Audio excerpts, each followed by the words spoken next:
they feel good and their families feel good. Oh, I'm on top of the world. It's just a dream come true. Somebody see that me deserve it and then brought it to life for me.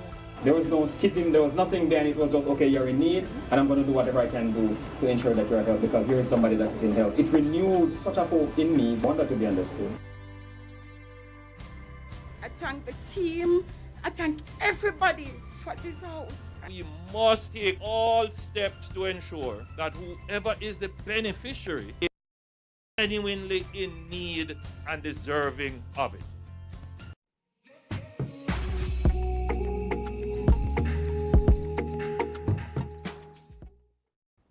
Welcome to PBCJ's coverage of the Lower House. I'm Simone Absalom Gale.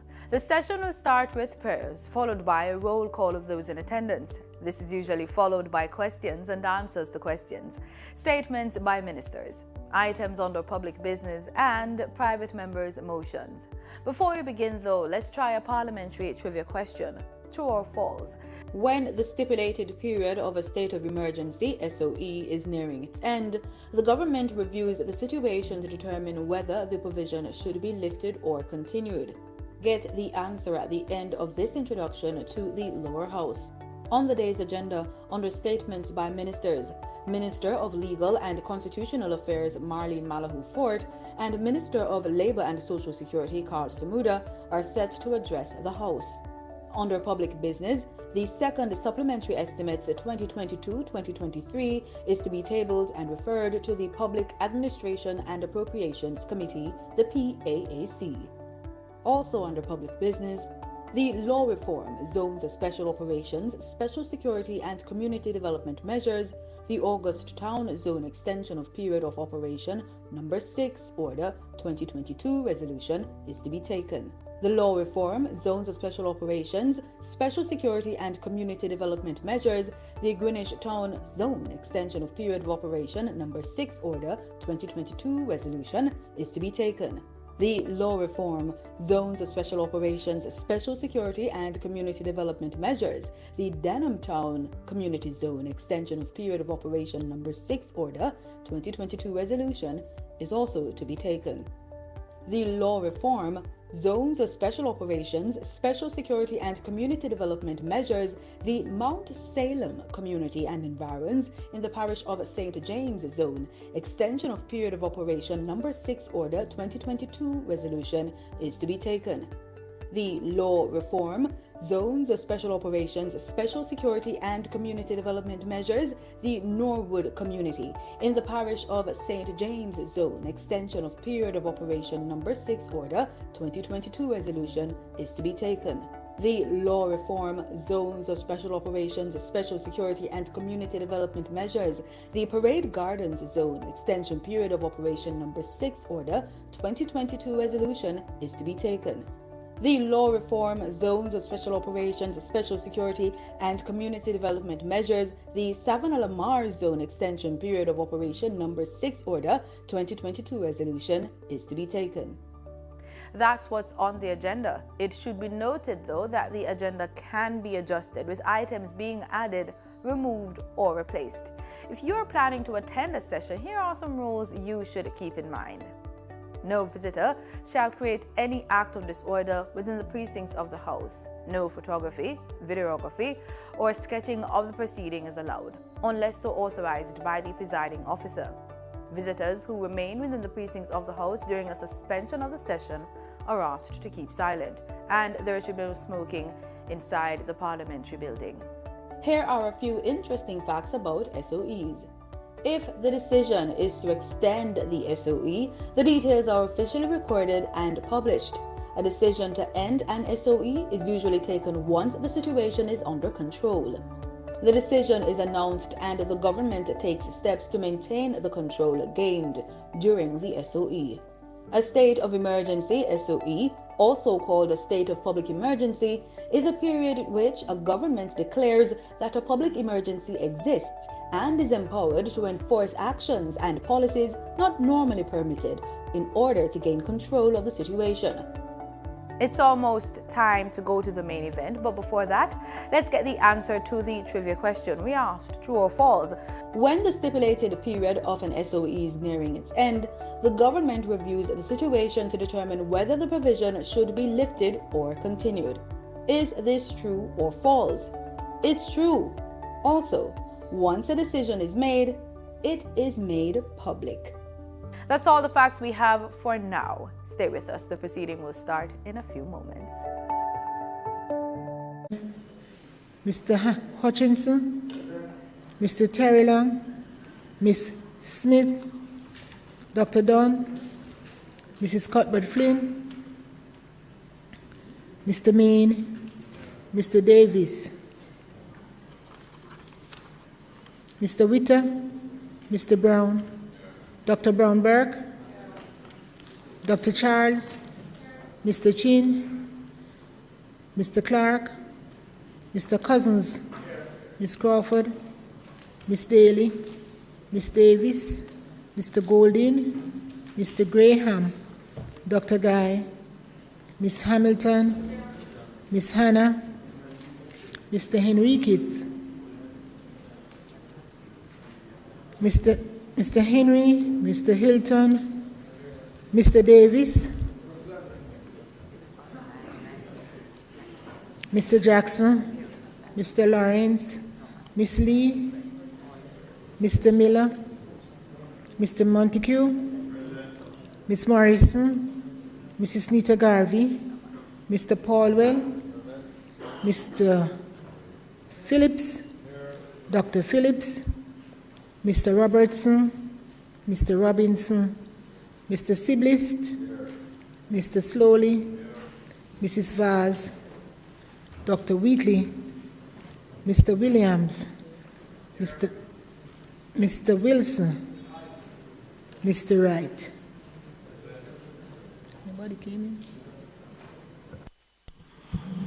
Want to welcome everybody to the sitting of Parliament today. Want to welcome those, there's nobody I'm seeing in the gallery as yet, but those joining us online by various social media platforms. We want to welcome you all and trust this will be an informative sitting of Parliament. Want to start, House Leader, with statements by ministers, and the Minister of Legal Affairs and Constitution is here. So there are two of them. There are two statements, but I don't see the other.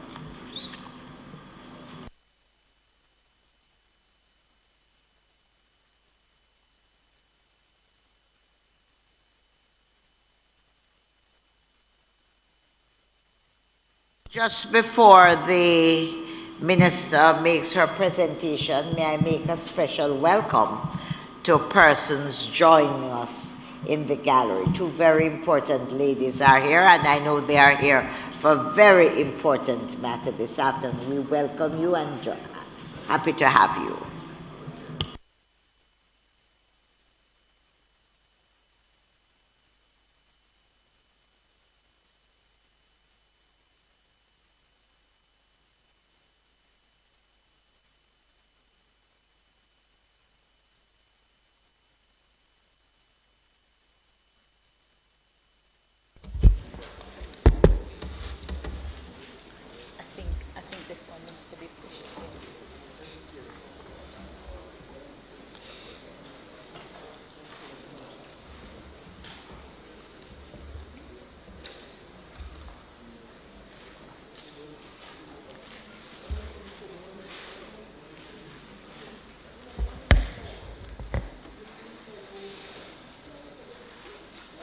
Madam Speaker, this ministerial statement is intended to provide an update to this Honourable House and to the people of Jamaica on the implementation of new arrangements to improve the legislative review process and the progress of legislation for the 2022-23 legislative year. Madam Speaker, the Ministry of Legal and Constitutional Affairs has been mandated to address the slow pace of legal reform in the public sector. Since its establishment in January of this year, the ministry has been working assiduously to improve operational efficiency, speed, and the quality of legislation promulgated across government. The work is largely behind the scene and outside of the public glare. And I know many may be wondering what is happening, but so technical is the nature of the work that it really cannot properly be done in full view. Madam Speaker, the ministry has adopted a projectized and collaborative approach to achieve better results. The legislative review process has been affected by delays, culminating in critical pieces of legislation neither being amended, repealed and replaced, nor developed and subsequently passed in a timely manner. The situation is exacerbated by the paucity of human resources in some ministries, coupled with the crafting of ambitious legislative targets prior to the start of each financial year. Some targets which encompass in strategic and operational plans were encompassed in strategic and operational plans, the annual legislation program, and in various throne speeches, and they are not accorded priority and the concomitant dedication and focus by some ministries, departments, and agencies. Over the years, Madam Speaker, it has been observed that after the throne speech has been delivered, there was usually delay in some ministries sending the necessary instructions. The Office of Parliamentary Counsel is particularly affected by the current situation because it is at the end of the legislative production chain. Madam Speaker, in 2020, Cabinet identified a number of issues which affected the legislative process, and those issues are still with us. Among them are inadequate or unclear drafting instructions from ministries to the Office of the Parliamentary Counsel, as well as the inordinate length of time taken for bills to move between the key entities, in particular, the Attorney General's Chambers, the Office of Parliamentary Counsel, and the ministries during the drafting process. Also, inadequate policy direction by ministries to the Attorney General's Chambers and the Office of Parliamentary Counsel. The need for better communication among key stakeholders, ministries not properly addressing concerns raised by the Attorney General's Chambers in their comments on Cabinet submissions and on bills, ministries being tardy in responding to final draft bills forwarded to them by the Office of the Parliamentary Counsel. Comments of the Attorney General's Chambers on legislative Cabinet submissions were rarely sought and secured in keeping with guidelines for Cabinet submissions. Also identified among issues affecting the work was a need for a filter mechanism for quality control of legislative Cabinet submissions and drafting instructions. Portfolio ministers also needed to improve their responsibility for the legislative aspects of their portfolio. I hate to do this, but we, at this point, do not have a copy of the statement by the minister. The opposition leader is the person who will respond, and we definitely can't proceed without a copy of the statement. Member, do you have a copy of your statement? We have to. Madam Speaker, it's not obligatory for her to, any minister, making a statement to give to a position. It's only a courtesy extended. There's no way in the standing order that requires that. It's up to the minister she wants to so do. There's nowhere that requires that. So it cannot be demanded. House Leader, I'm speaking. Am I incorrect? Madam Speaker, But with your permission, on a point of order, the minister did in fact try to get the statement to the House by way of a... Please. Right, so, Madam Speaker, to recognize the fact that indeed the courtesy is always extended, and that this courtesy is going to be extended, but for the technological glitch that we had, and that report should be here in short order. It's being typed, and I ask for the indulgence of the members on the other side while the typed statement gets to the Honourable House. May it please you, Madam Speaker.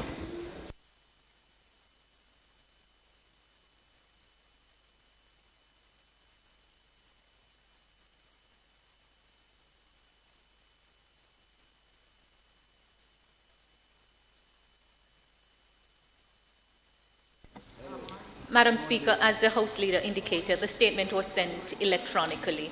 There appears to be just some technical glitches.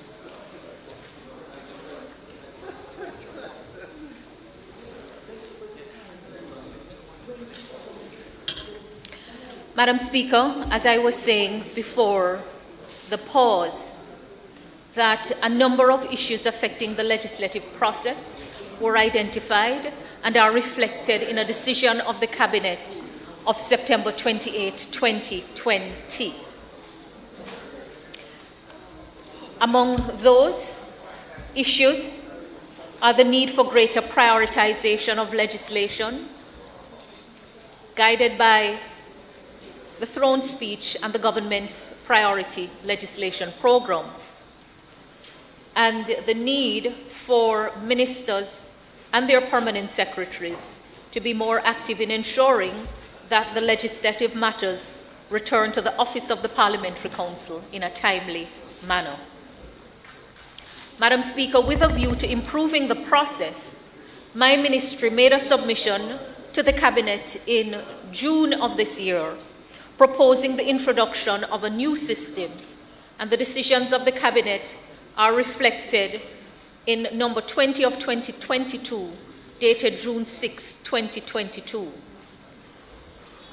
Cabinet had granted approval for the establishment of a legislative team in each ministry to include the relevant policy officers, relevant legal officers, relevant senior officers at the level of Chief Technical Director, Principal Director or Senior Director, responsible for working closely with the relevant policy and legal officers to provide oversight of each ministry's legislation program as part of the work to strengthen inter-ministry collaboration to advance the government's legislative agenda. Madam Speaker, I'm happy to report to this Honourable House and to the people of Jamaica that progress has been made in implementing the decisions approved by Cabinet. All ministries have established their legislative team, and my ministry has started to work with them.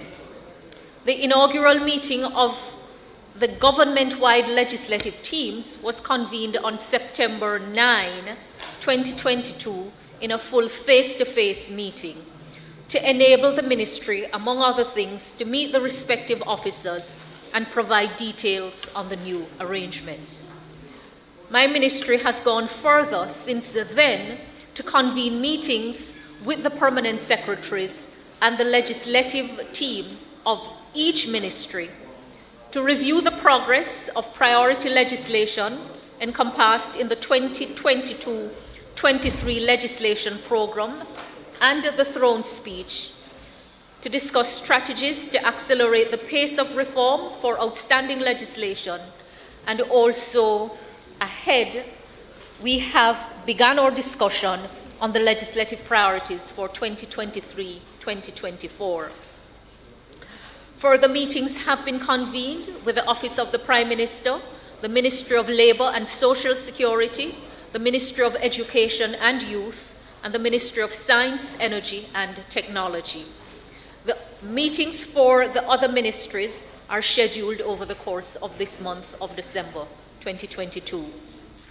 Madam Speaker, the Ministry now requires priority legislation to include subsidiary legislation, that is, the regulations, and also for the priority set out to deal with proposal to increase outdated fines and penalties. And I think the criticality of including subsidiary legislation was brought home with the Road Traffic Act and the Road Traffic Regulations. And everyone who has been monitoring that lamented the inordinately long time it took for the regulations to be promulgated after the Road Traffic Act was passed into law. All ministries, Madam Speaker, have been furnished with the pieces of legislation by my ministry which contain fines and penalties which need to be reviewed, and some ministries have already begun to prepare cabinet submissions for the approval of drafting instructions to effect the changes. Madam Speaker, a projectized approach has been introduced, which now require all ministries to work within settled time frames. An agile, hand-holding approach has been adopted by my ministry to ensure that support to the other ministries is responsive and effective. Each piece of legislation being amended or developed, if new, is being treated as a project and managed in accordance with established project management principles. The process involves the development of the project's scope, schedule, risk, and risk responses. Madam Speaker, legislative policy development has been identified as one of the major weaknesses in the government. If the policy is not cogently expressed, it is likely to affect the quality of the related cabinet submission and the drafting instructions to the Chief Parliamentary Council. With a view to closing this gap, my ministry is seeking to introduce a training program to build the capacity of officers in this area. It is projected that this training course will be implemented in the first quarter of the 23-24 financial year. Madam Speaker, I now turn my attention to the progress of legislation contained in the 2022-23 legislation program, as highlighted in the Governor-General's throne speech delivered in February of this year. Madam Speaker, a total of 28 specific items of legislation were identified in the throne speech. 7, that's 25%, have been enacted to date. And these are the Bank of Jamaica Amendment Act, the Natural Resources Conservation Authority Cockpit Country Protected Area Order, the Road Traffic Fixed Penalty Notice Regulations, Firearms Prohibition, Restriction and Regulations Act, the Dangerous Drugs, Cannabis Import, Export, Transit and Transshipment Regulations, the Road Traffic Regulations, the Transport Authority Amendment Act. Of the remaining 21 specific items, the Office of Parliamentary Counsel has drafted 19 instruments in relation to them. These are as follows: the Insolvency Amendment Bill, the Insolvency Amendment Regulations. The Minister's time for speaking has expired. Madam Speaker, in keeping with the established tradition, I beg to move that the member's time be extended by 5 minutes to allow her to complete her presentation. May it please you, Madam Speaker. The question before the House is that the Minister's time for completion be extended by 5 minutes. Those in favor? Those against? The ayes have it. Madam Speaker, I was advising the House that 19 instruments have been drafted in relation to the 21 remaining legislative matters listed in the throne speech. I indicated the Insolvency Amendment Bill, the Insolvency Amendment Regs, the Bail Bill, the Domestic Violence Amendment Bill, the Human Services Bill, the Building Enforcement of Notices and Orders Regulations, the National Solid Waste Management Amendment Bill, the National Solid Waste Management Disposal of Hazardous Waste Regulations, the National Solid Waste Management Disposal of Solid Waste Facilities Regulations, the National Solid Waste Management Public Cleansing Regulations, the National Solid Waste Management Fixed Penalty Regulations, the Custom Bills, the Enhanced Security Measures Bill, the Jamaica Teaching Council Bill, the Education Amendment Bill, the Child Care and Protection Amendment Bill, the Plant Health Bill, the Agricultural Produce Amendment Bill, the Companies Amendment Bill. Madam Speaker, I have attached to this statement in written form a table which sets out in detail the various stages of the legislative work on these matters. The time allocated to me for completion of the statement does not allow me to go into it, but it has been shared and will go on the record. Madam Speaker, there are other matters which were mentioned in the throne speech which required legislative work, although no specific legislation was identified. And having regard to the work required, the Office of Parliamentary Counsel prepared a number of legislative measures in support.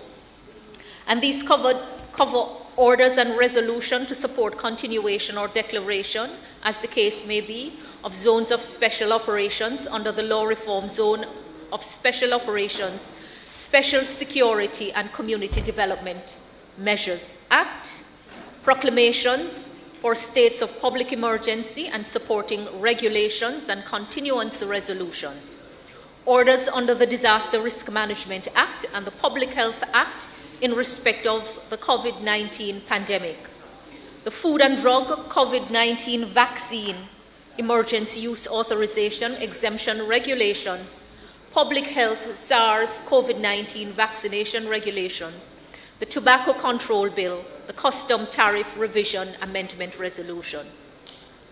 Madam Speaker, the Office of Parliamentary Counsel also prepared draft legislation in respect of a variety of other matters not mentioned in the throne speech. Over the period April 1, 2022 to November 30, 2022, the OCP completed approximately 233 matters referred to it for drafting or for the provision of comments or advice.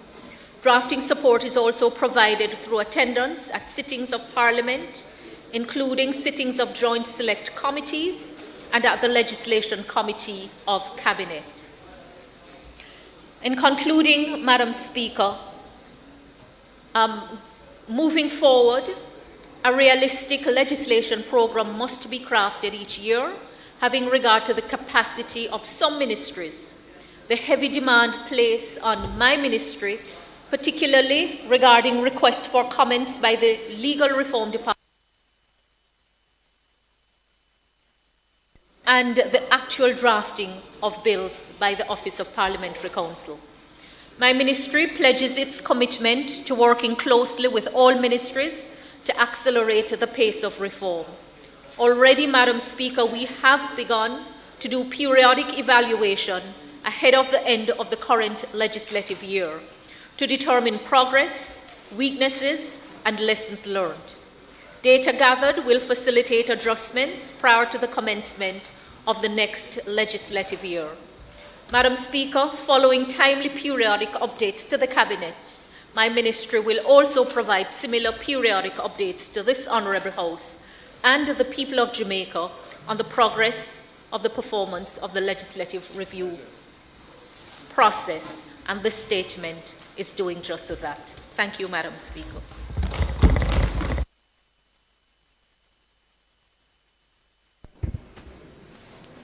Madam Speaker, I thank the Minister for her presentation. The issue of the preparation of legislation, of which drafting is only part of the process. There's much more to it than drafting. So the general preparation of legislation in Jamaica to allow government to respond on a timely basis to things that emerge, that require legislative intervention, to fix or update laws that have become outdated or otherwise no longer fit for purpose. And so these are critical parts of governance. And Jamaica has been struggling with it for quite a long time. When I was Minister of Justice, significant effort was put into training persons in the public sector, key officials within ministries, departments, and agencies, to give them a better understanding of the process of developing legislation, in particular, the process for developing policy documents and drafting instructions for legislation, because the drafters in the Office of Parliamentary Counsel will tell you that their work is made much more efficient and simpler in a sense if they get fulsome but well-constructed, well-thought-through drafting instructions. What happens too often is that the difficult and thorny issues are avoided by the policymakers and left to the drafters to think through the gaps in the instructions they're given. And this is often conducive of delay because it requires further input on whatever ultimate approach is taken in the draft to these issues. And we find legislation that remains in the pipeline of development, sometimes for years on end. When I was minister, I had to take a very hands-on approach to legislative development and the delivery of legislation to Parliament. We were at the time in a very exacting IMF program, which had numerous time-bound structural benchmarks, most of which involved the delivery of legislation across a wide range of areas in the economy in particular, from taxation reform, customs reform, commercial architecture, things like insolvency, secured lending and the system for taking security interest in personal property, and a whole lot more. And in order to deliver on those things on time, so that we passed all the tests, it had to be very carefully managed, and it had to be managed in a very hands-on and proactive way. And I must say how much I appreciate the willingness and dedication of the public servants who worked with me on that, especially those in the Ministry of Justice at the time and the various departments within the ministry, including legal reform, the Attorney General's chambers, and of course the Office of Parliamentary Counsel. Anything that can be done to make this area of government more efficient and effective is to be welcomed. And so I hope that these announcements will bear some fruit. The government's record, I think, in this area it leaves much to be desired. I believe that they need to step up their game in this area, and I look forward to seeing the output to match what we have been told here. I would add that there are some things that I think need to be done. It can't just be an improvement of processes, as important as that is. And I do think that the improvement of processes is well worth the effort. I do believe it can yield significant efficiencies and improvements. But overall, there are some deficiencies in the system which require change. For example, the number of drafters that we have. Yes. Leader, you're 10 minutes. In fact, I got a little distracted. You're 3 minutes over your 5 minutes allotted under the standing orders. I'm sorry, I've never been told that before. Yes, the standing orders. Yes, 11. Yeah, I'm not disputing it. Yeah. Madam Speaker, we have been maintaining this discipline, opposition leader, and if you notice, the minister got exactly 12 minutes and then 5 minutes afterwards. So the reply is always 5 minutes and possibly a minute or so to wrap up. So I would ask Madam Speaker that the Leader of the Opposition be allowed to wrap up his presentation. Thank you, House Leader. The question before the House is that the Leader of the Opposition be given the minutes indicated by House Leader to wrap up his presentation. Those in favor? Those against? The ayes have it. Thank you, Madam Speaker. Thank you, House Leader. I will not be long. The areas of deficiency which are more structural are, A, the number of drafters we have in the system.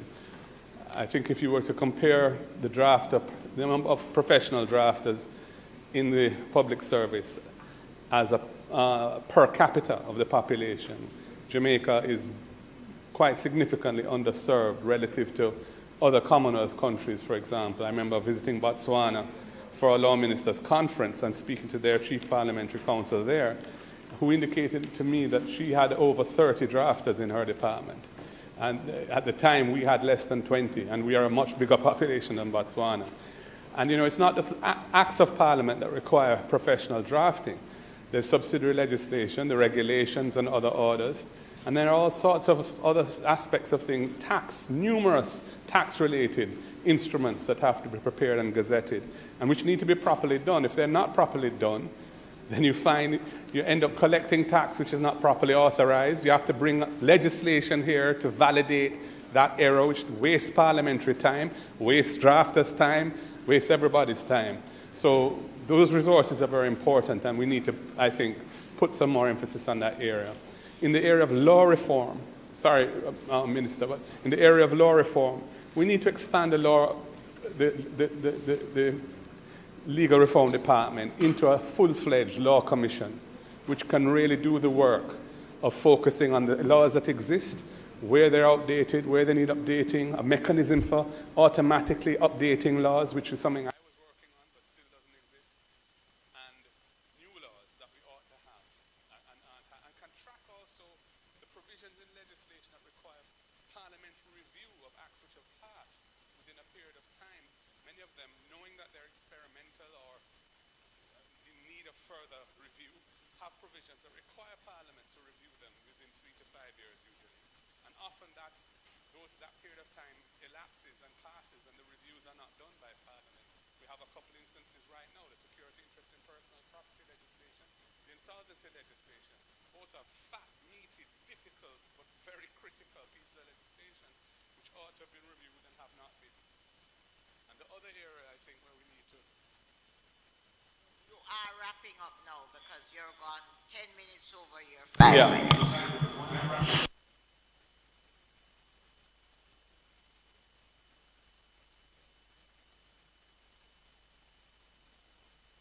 The law commissioners, law revision commissioners are responsible for making sure that the laws of Jamaica are properly compiled and that amendments that have been made are in the law, put into the laws on a timely basis and are accurate, reflective, that the Consolidated Act with the amendments in them has been properly done. It's a very critical behind-the-scenes activity, very arcane. Many people aren't even aware of its existence, but it is vital. And I think, that is also an area where we need to see some modernization. The minister's indicated that she's bringing something here on that. So those are my comments on this issue. I thank the minister for bringing it to the fore. This is something dear to my heart and very, very important, I think, if Jamaica is to move forward. Thank you. Very well.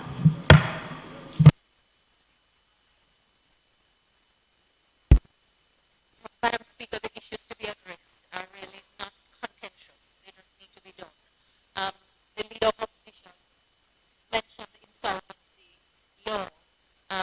He would have heard my referring to both the insolvency amendment bill and the insolvency amendment regulations as two of the instruments that have been drafted and are at different stages. They were listed in the throne speech. And just to say that the issue of the complement, yes. Madam Speaker, there's a lot of work to be done. And like I say, members of the public will wonder what exactly is happening. This is technical work. It's not the populist, sexy kind of work that you speak about. It's hardcore work. And a lot has taken place since the ministry has been established to just take stock and to sort out what needs to be done. As I take my seat, I just want to say that the resources was something that was discussed yesterday in the cabinet, including expanding the number of draftsmen. And the cabinet is in unanimous agreement that this is an area that we have to address. I indicated that I just came back from the Commonwealth Law Ministers meeting. The leader of opposition referenced his attendance at one of them, and I too had discussions around assistance to Jamaica in the area of drafters and legislative work. And the Chief Parliamentary Council will take up that with her counterpart, the President of the Legislative Affairs Commission. So we really are on track to improve in a significant way.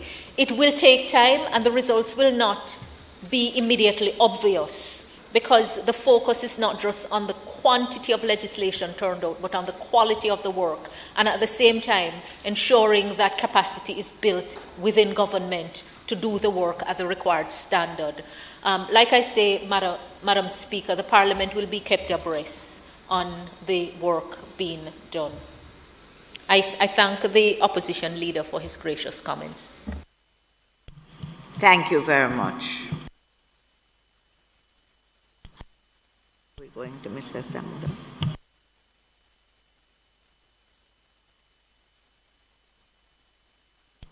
Announcements.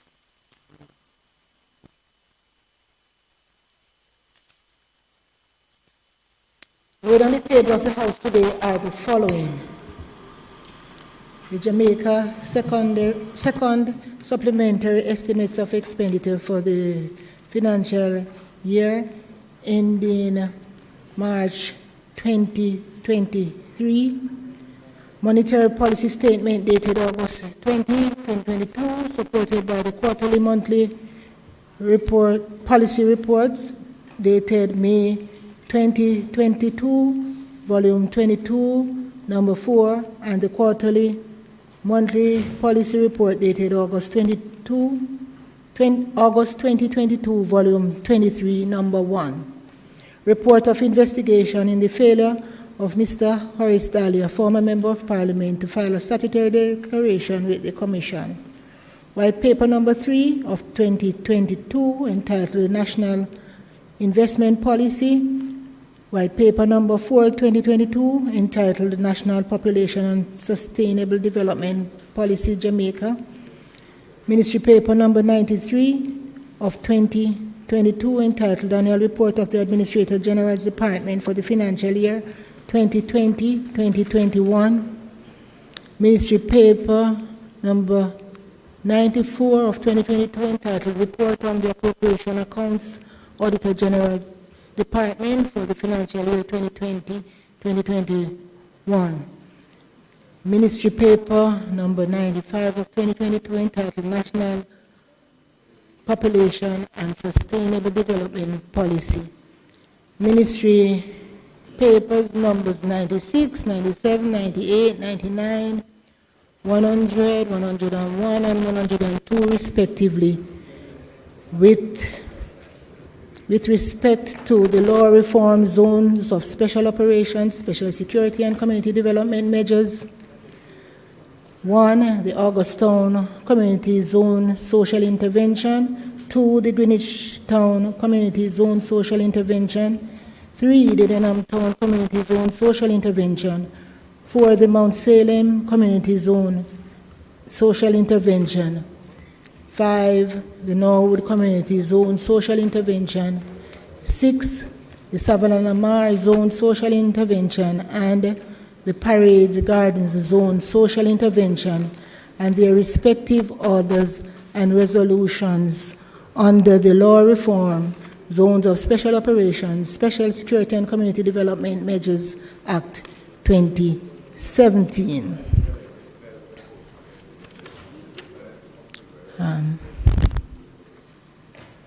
Annual report on audited financial statements of the Port Authority of Jamaica for the financial year 2020-2021.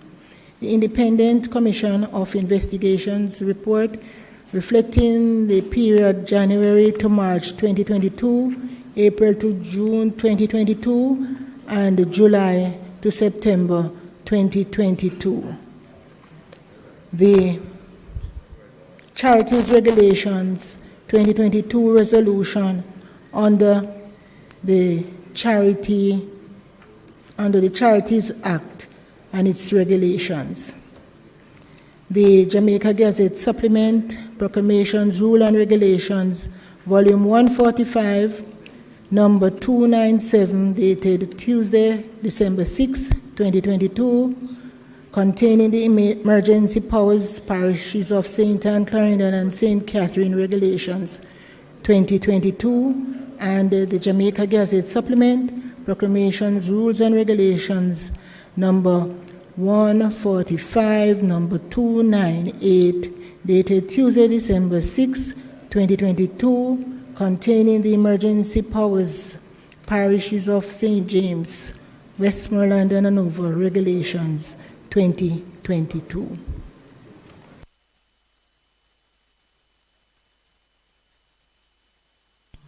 Petitions, bills brought from the Senate, petitions, papers, reports from committees, notices of motions given orally. Madam Speaker, first, maybe I'd like to speak from a seat other than my own, even if it's temporary today. Thank you. Madam Speaker, I beg to give notice at the next meeting of the House, I will move the following motion, following under the law reform, Zones of Special Operations, Special Security and Community Development Measures Act 2017.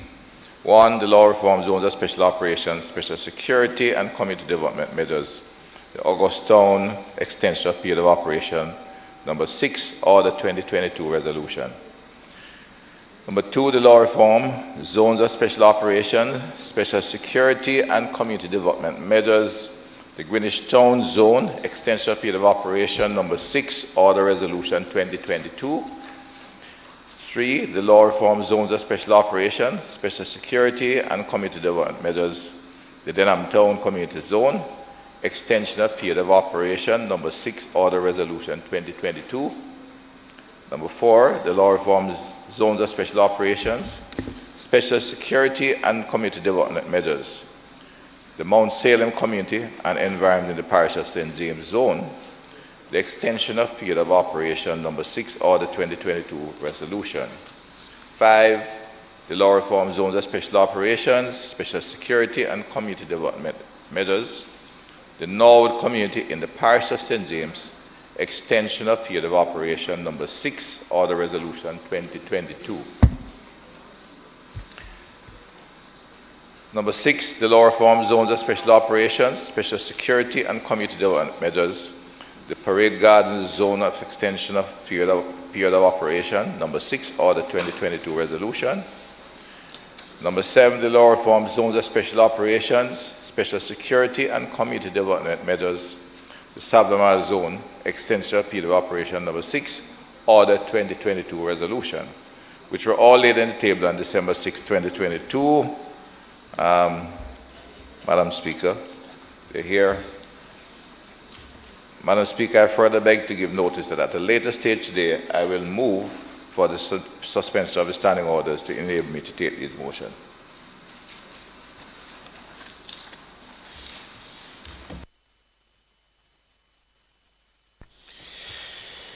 Madam Speaker, I beg to give notice that at the next meeting of the House, I'll move the following motion.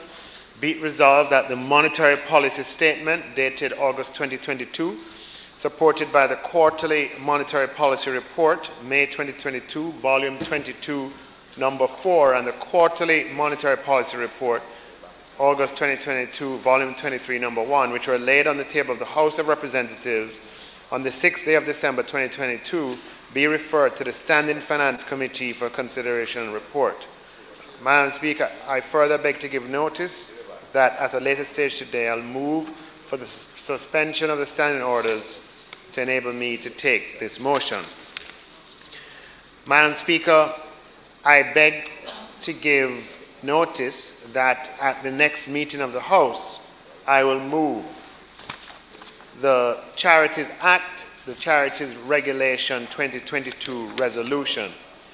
Whereas Section 38, subsection 1 of the Charities Act, hereinafter referred to as the Act, provides that the Minister may, after consultation with the Charities Authority, make regulation for the purpose of giving effect to the objects and provisions of the Act, and, without prejudice To the generality of the foregoing, the regulations may, among other things, contain provisions in relation to A, guidelines for the proper operation of charitable organizations, B, the protection of charitable organizations from being used for money laundering, the financing of terrorism, or other financial crimes, and C, the requirement for registered charitable organizations to use their best efforts to confirm the identity, credentials, and good standing of persons who provide them with financial contributions and other donations, including documenting the identity of their significant donors while respecting donor confidentiality. Persons to which registered charitable organizations provide financial support or other benefits, and persons with which registered charitable organizations collaborate in carrying out their charitable purpose.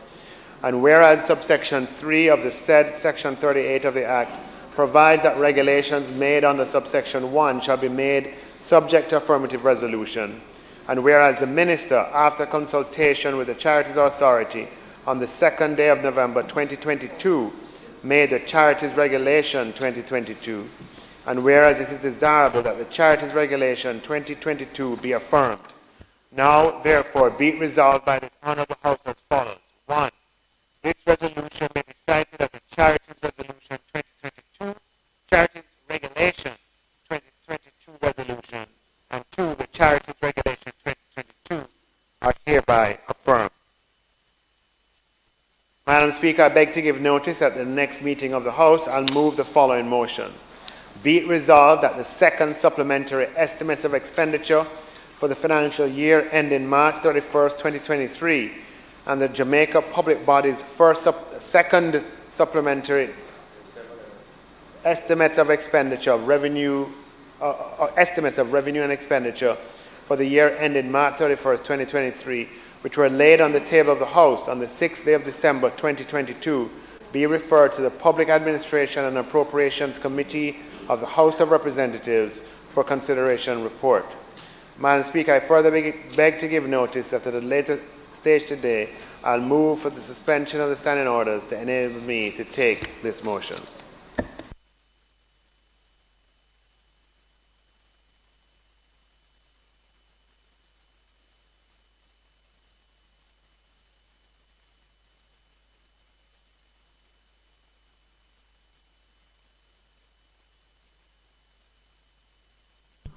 Questions and answers to questions.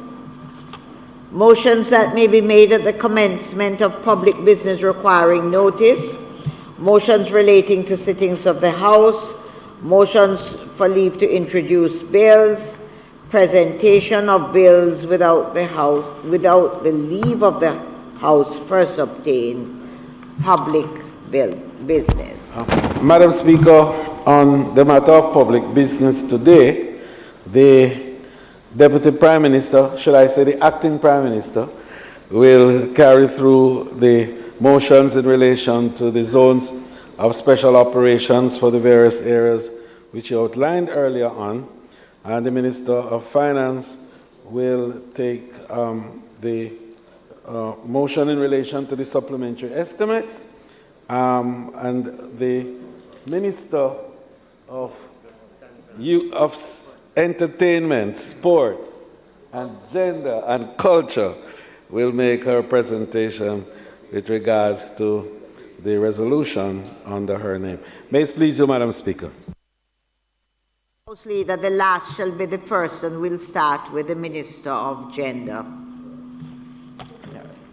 And I did welcome the very special ladies sitting in the gallery with us, but I just want at the beginning of the Minister's presentation to reference them by name, Senator Natalie Campbell Rodriguez, and also welcome former Senator Barbara Blake to the well of this Parliament. And they're here to support, like all of us, the discussions now to be carried out by the Minister. Thank you, Madam Speaker.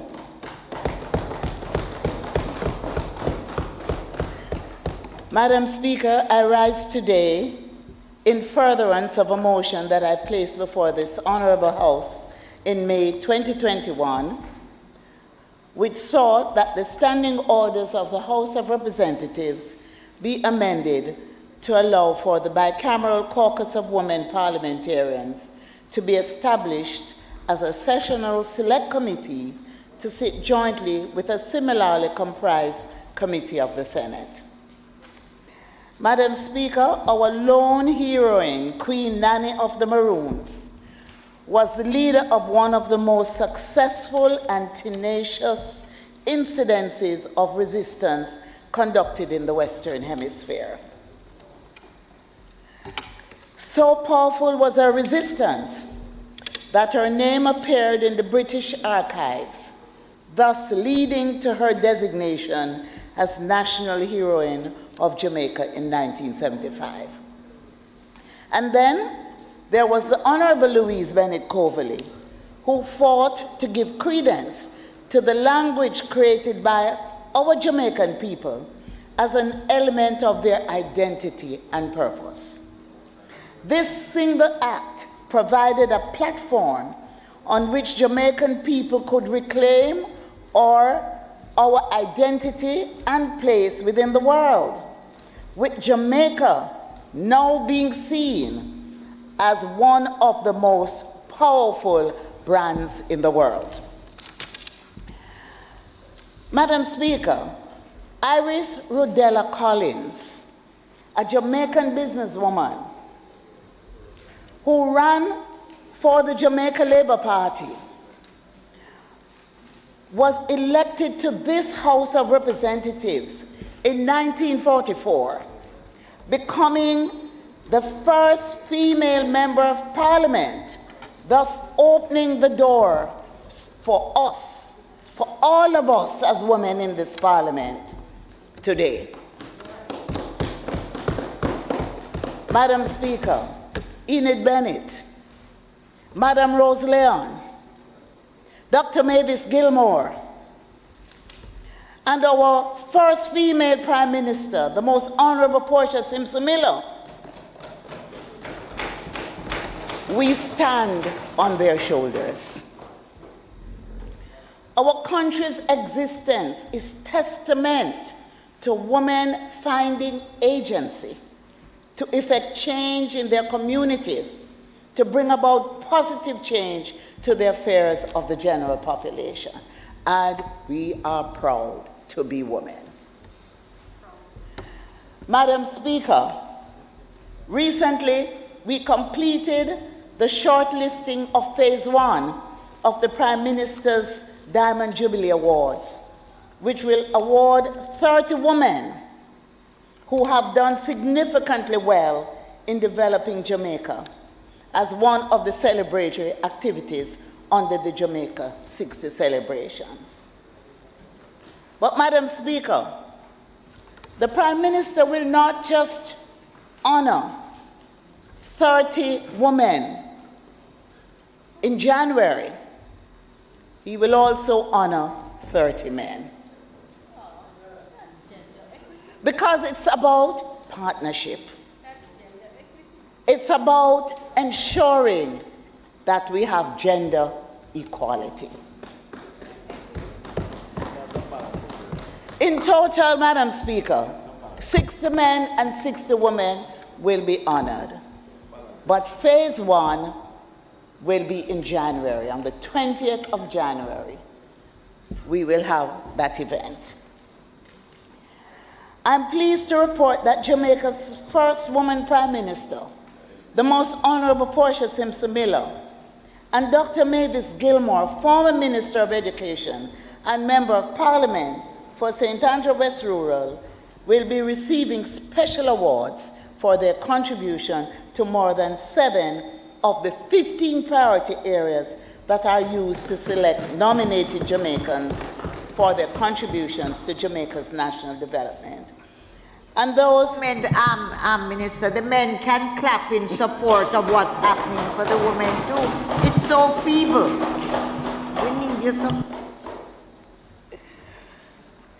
Madam Speaker, those areas, those 7 of the 15 priority areas fall under Jamaica's National Development Plan, the Beijing Platform for Action and Sustainable Development Goals. And it is a proud legacy of women such as the most honorable Mrs. Portia Simpson Miller and Dr. Gilmore, that we, the women in Parliament, conscious of the role we play in leading transformational change for women across the board in this country, have been prepared to bridge all political divides as part of our efforts to work for the betterment of women in Jamaica. So we are proud of the large number of women who now participate actively in the political life of our nation, and are assured that it will only be meaningful to all women if we are prepared when the occasion arises to bridge the partisan divide and caucus together for the rights, freedoms, and upward mobility of our women and our country. Madam Speaker, as a country, we can be pleased with the work we have put in on the various policy areas facing women and development. We're pleased to support the commitments of the guiding principles in the National Policy for Gender Equality, which I was proud to take to Cabinet in 2011. The Convention on the Elimination of All Forms of Discrimination Against Women, CEDAW, the Inter-American Convention on the Prevention, Punishment, and Eradication of Violence Against Women, the Convention and the Beijing Declaration and Platform for Action, particularly regarding the issue of enabling gender equality in the Jamaican society. This was never a natural occurrence, Madam Speaker. Of course, in getting there, we opened up a deeper dialogue with our male counterparts. We understood as women that our development may not be seen as competition with our men. We're not in competition. In fact, it was about initiating a dialogue centered in partnership, one that understood that the best form of advancement for women would only come with the expressed willingness of our men, hence the dialogue. As such, the Bureau of Women's Affairs was changed under my watch to the Bureau of Gender Affairs, with all the trappings that ensure that all our policies and programs are mindful of the need to create a social and political landscape of mutual respect, acceptance, free and fair competition, even as we still negotiate for equal pay for equal work and fully accessing spaces of authority. Madam Speaker, as women who are in the House, we are held to a greater responsibility to ensure that the needs of our girls and women in society are reflected in the legislative agenda in the country. The journey of meeting as women across the chambers have already yielded outcomes. For instance, as a core, we have all agreed on the following objectives coming out of a caucus which we had over the weekend. 1, to facilitate networking, build solidarity, and promote constructive dialogue on issues of importance among women parliamentarians across party lines and chambers. 2, provide caucus members with professional development opportunities to further strengthen their leadership and their capacities to participate in the legislative process in a gender-responsive manner. 3, raise awareness on gender equality and the importance of women's leadership among all parliamentarians and parliamentary staff, as well as among the general public, including by raising the visibility of women leaders in all spheres and sectors of society. 4, support capacity building Madam Speaker, across the Parliament in gender mainstreaming and gender responsive budgeting and costing, and to encourage application of these tools in parliamentary work. Number 5, undertaking reviews of select legislation from a gender perspective to understand their impact on gender equality themes. 6, engaging in advocacy and lobbying on specific priority policy themes to be identified on a periodic basis in accordance with national needs and outlined in the Caucus's work plan.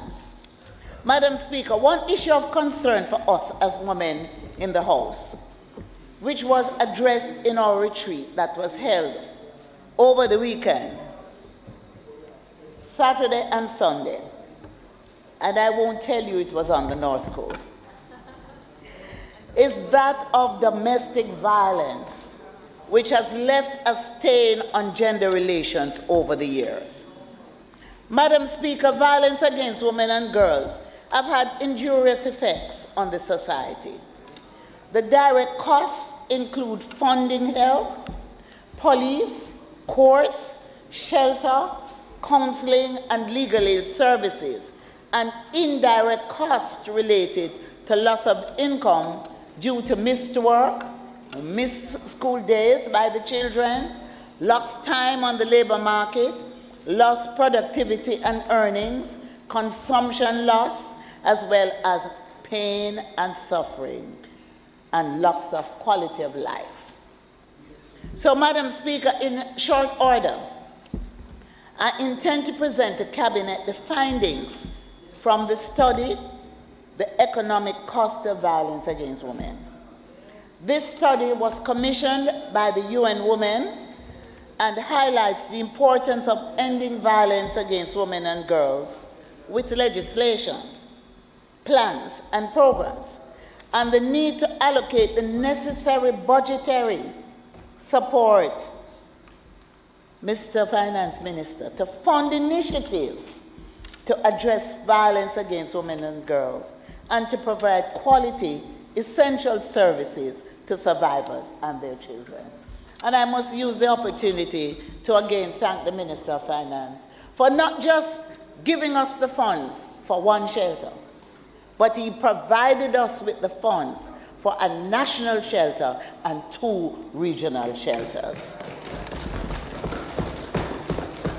As reflected in the joint statement coming out of our retreat in Ocherias, St. Anne over the weekend, we are prepared to work together. As women, we are prepared to work together, regardless of partisan lines. We are committed to creating a space for the deliberation of women's rights, for lobbying for the social and economic improvement of our women, and for the promotion of a society in which women and girls are protected. And, Madam Speaker, if we are taken care of, we will ensure we take care of our boys and our men. Madam Speaker, I wish to acknowledge and thank the Most Honorable Prime Minister, the Leader of the Opposition, and our male counterparts for their support. I know we can count on them.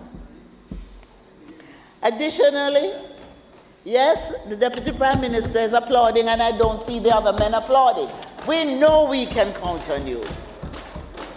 Additionally, I wish to thank you and women, Parliamenters, the Bureau of Gender Affairs, and all who in any way or form contributed to the development of the bicameral caucus of women parliamentarians. This is indeed a historic moment for Jamaica. Madam Speaker, it was a game changer over the weekend. And I think as women in Parliament, we have a better understanding and a better appreciation of each other. So it will be a delicate balance between the nuances of our politics and policies on both sides of the political divide.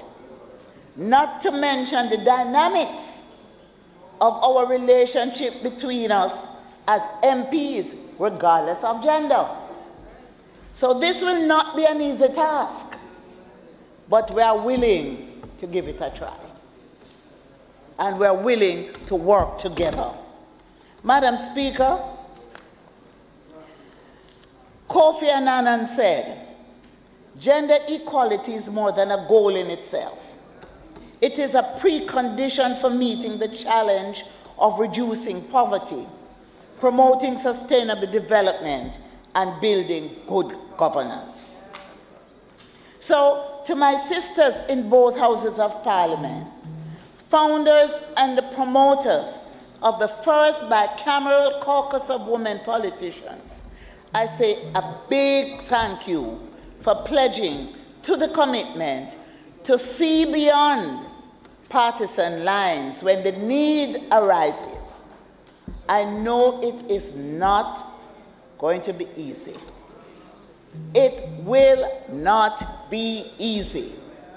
But we must commit to working it out and going through the process until we work it out. In fact, I know that we can play a critical role in this Parliament in being that mediator between the men. These are indeed sober times. Therefore, we must understand that sustainability relies on our deep commitment of time, energy, and visionary leadership. Yes, we have achieved important indicators for women's rights in this country, thanks to the efforts of both administrations. Government comprised of members of the People's National Party and government comprised of members of the Jamaica Labour Party. We have achieved.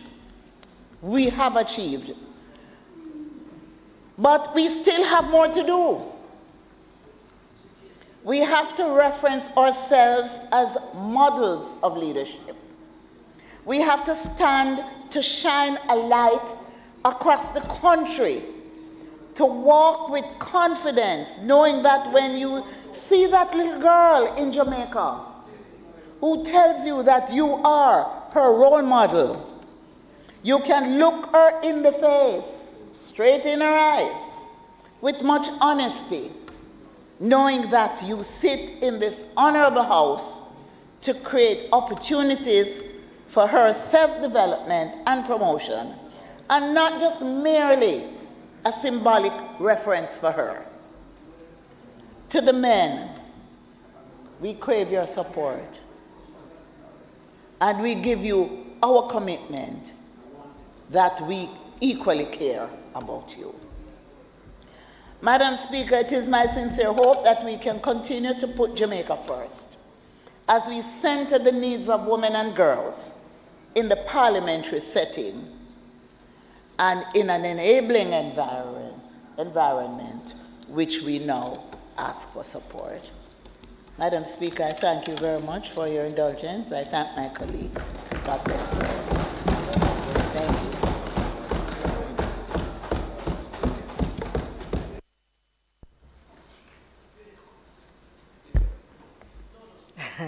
Madam Speaker, thank you so much. Let me first of all thank the Minister for the motion that is before us and for the statement that she has just presented.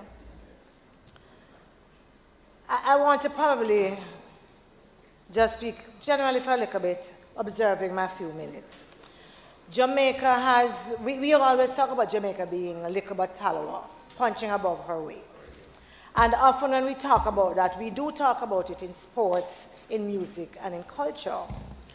But for any of us who have had a conversation about life in Jamaica, politics, or Jamaican women with anyone overseas, we would also know that Jamaica is looked upon as one of those countries that has made significant strides in terms of women's empowerment and gender equality. And therefore, there is no doubt that the work we do today and where we find ourselves today is because we have not made that journey alone, but that indeed we have stood on the shoulders of others.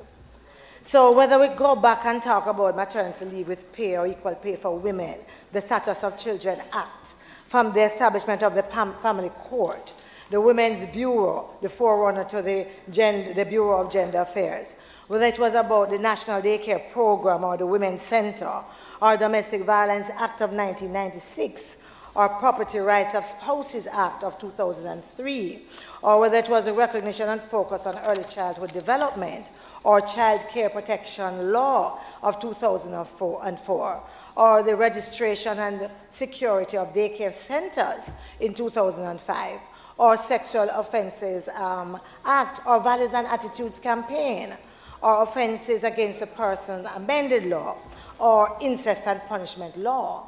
If we look at all of those, we would see just how long this journey has been.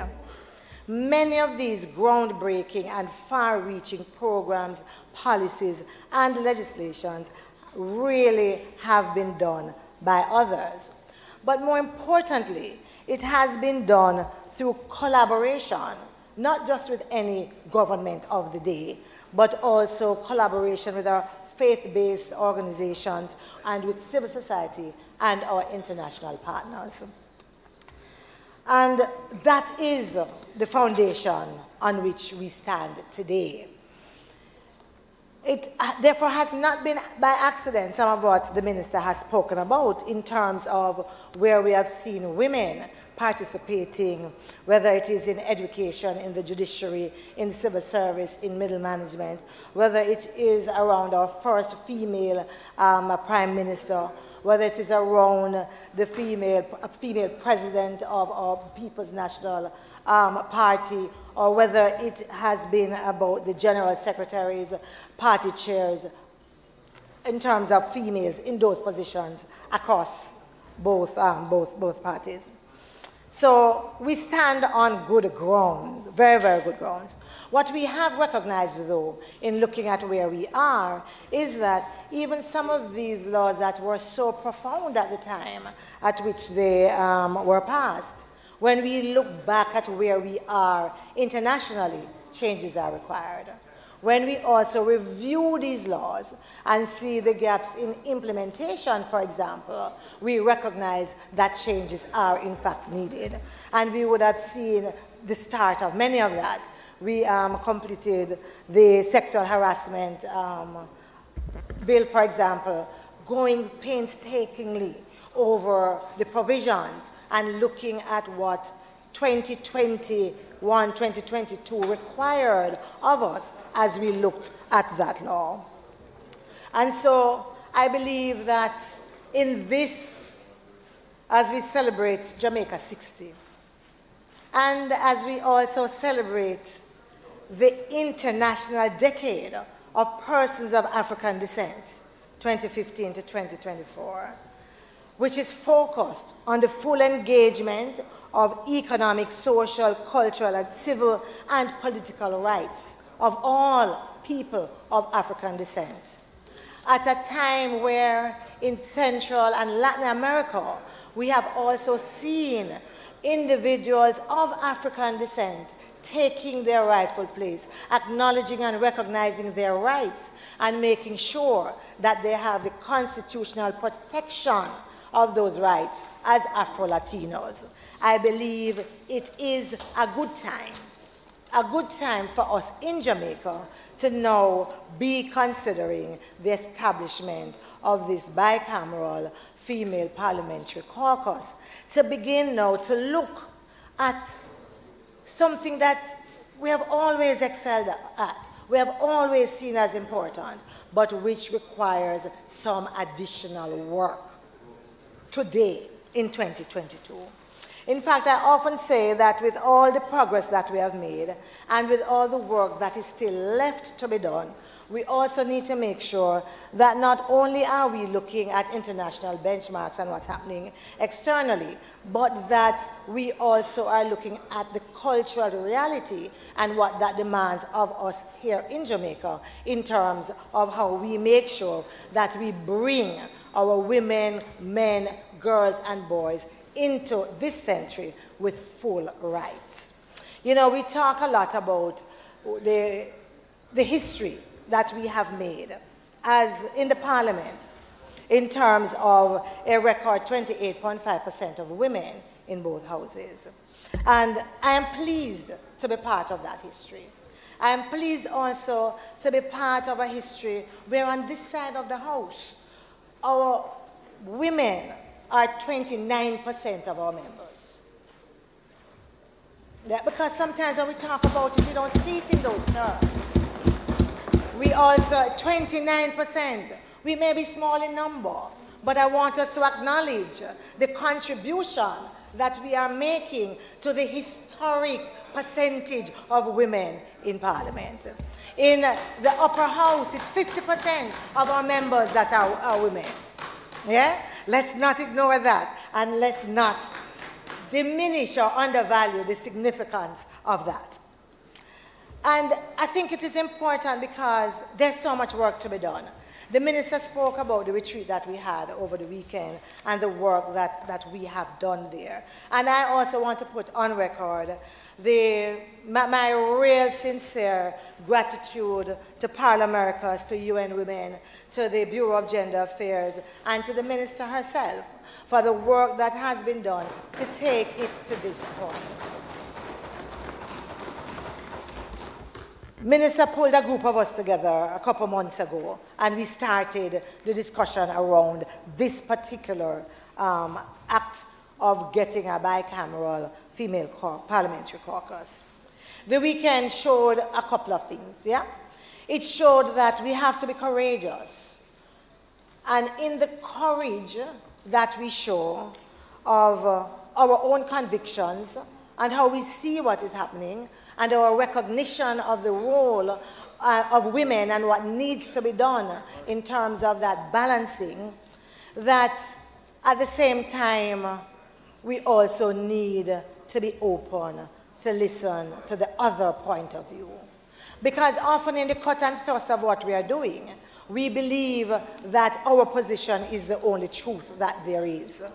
And I believe what it showed in those moments of courage, of vulnerability, of steadfast position, of listening, is that it is going to, one, take time to build a trust that allows us to be honest and open about the issues that confront our women and what our position need to be in their defense.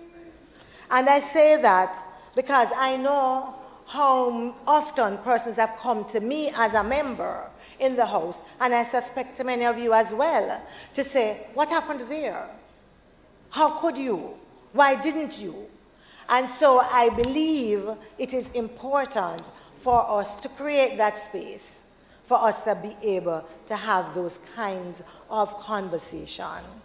Of course, as you said, we have never been able to do it alone as women. Never. We have always had to rely on allies. And in this journey, we also would want to count on our allies inside the Parliament, our male colleagues. We also would want to count on our allies outside of the Parliament as well. Civil society, faith-based organizations, and other multilateral and international organizations who are willing to work with us as we chart this path to improve our own capacities as members in here, to apply a gender lens to policy, to legislation, and so on, and also as members of the caucus, for us to be able to bring the issues, the programs that confront our women, our girls, our boys, our families. I mean, when we look at gender-based violence, you know, sometimes when we say that 1 in every 4 Jamaican has experience intimate partner violence. That's bad. But when you look at the other piece of statistic that says that 1 in 4 Jamaican women have been sexually abused by someone other than her partner. Yes? It tells that they know. Yes, that they know, but who is not their intimate partner. So it is not just about those that... Absolutely. And so it is not something that we can take for granted. It is not something that we can afford to make into a political football. And it is not something that we can allow our political allegiance to supersede what we need to do for Jamaican women and families. It is not going to be easy because we don't really have that tradition. The tradition we have of this two-party system is to cling tenaciously to the positions of our party and to defend it right down the line. We cannot. I said we. And I said that that is the tradition we have. No, man, when you tease me, you know me, I go answer. We cannot afford to allow that. We have to have the courage. But we also have to have the courage to recognize when we simply don't agree. Because we see things from different perspectives. Because that happens too. I tell persons that I am a strong advocate for women's rights. But I'm a mother of 4 boys. And I live in a Jamaica where I also know what people take cost you, all when it no go so, how they make it up, because they know how it will be seen by others. And so as we go through all that we do, we can't ignore both sides of the coin. And as I end, I want to really encourage everyone to support the motion that's before us, for it to go to the Standing Orders Committee. And I certainly am looking forward to the work that we will have to do, working together, open to seeing things through the perspectives of others and from the position of others. As tenacious as you know, I normally hold my own views. But the truth is that especially when we have access to data and to research, that will help us not just pull the decisions from out of the air, but that it is evidence-based and data-driven, which is a position on this side that we have taken as kind of the holy grail about how we make decisions. I think that that is really, really where we need to be. And with that, I just want to say I was pleased to be part of the group of women coming out. And I wanted to place on record one of the greatest takeaways for me is that when you hear individuals say something that you find doesn't resonate, yeah, where there's a dissonance, for you to really stop for a second and drill a little deeper, not to react, but to ask, where did that come from? What does that really mean? So that you're in a better place to respond. Thank you.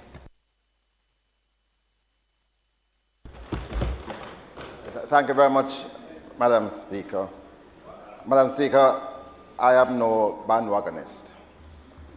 Some years ago, I had the good fortune of being a representative of this Parliament to Pan Americas when they staged a very dynamic conference promoting gender equality.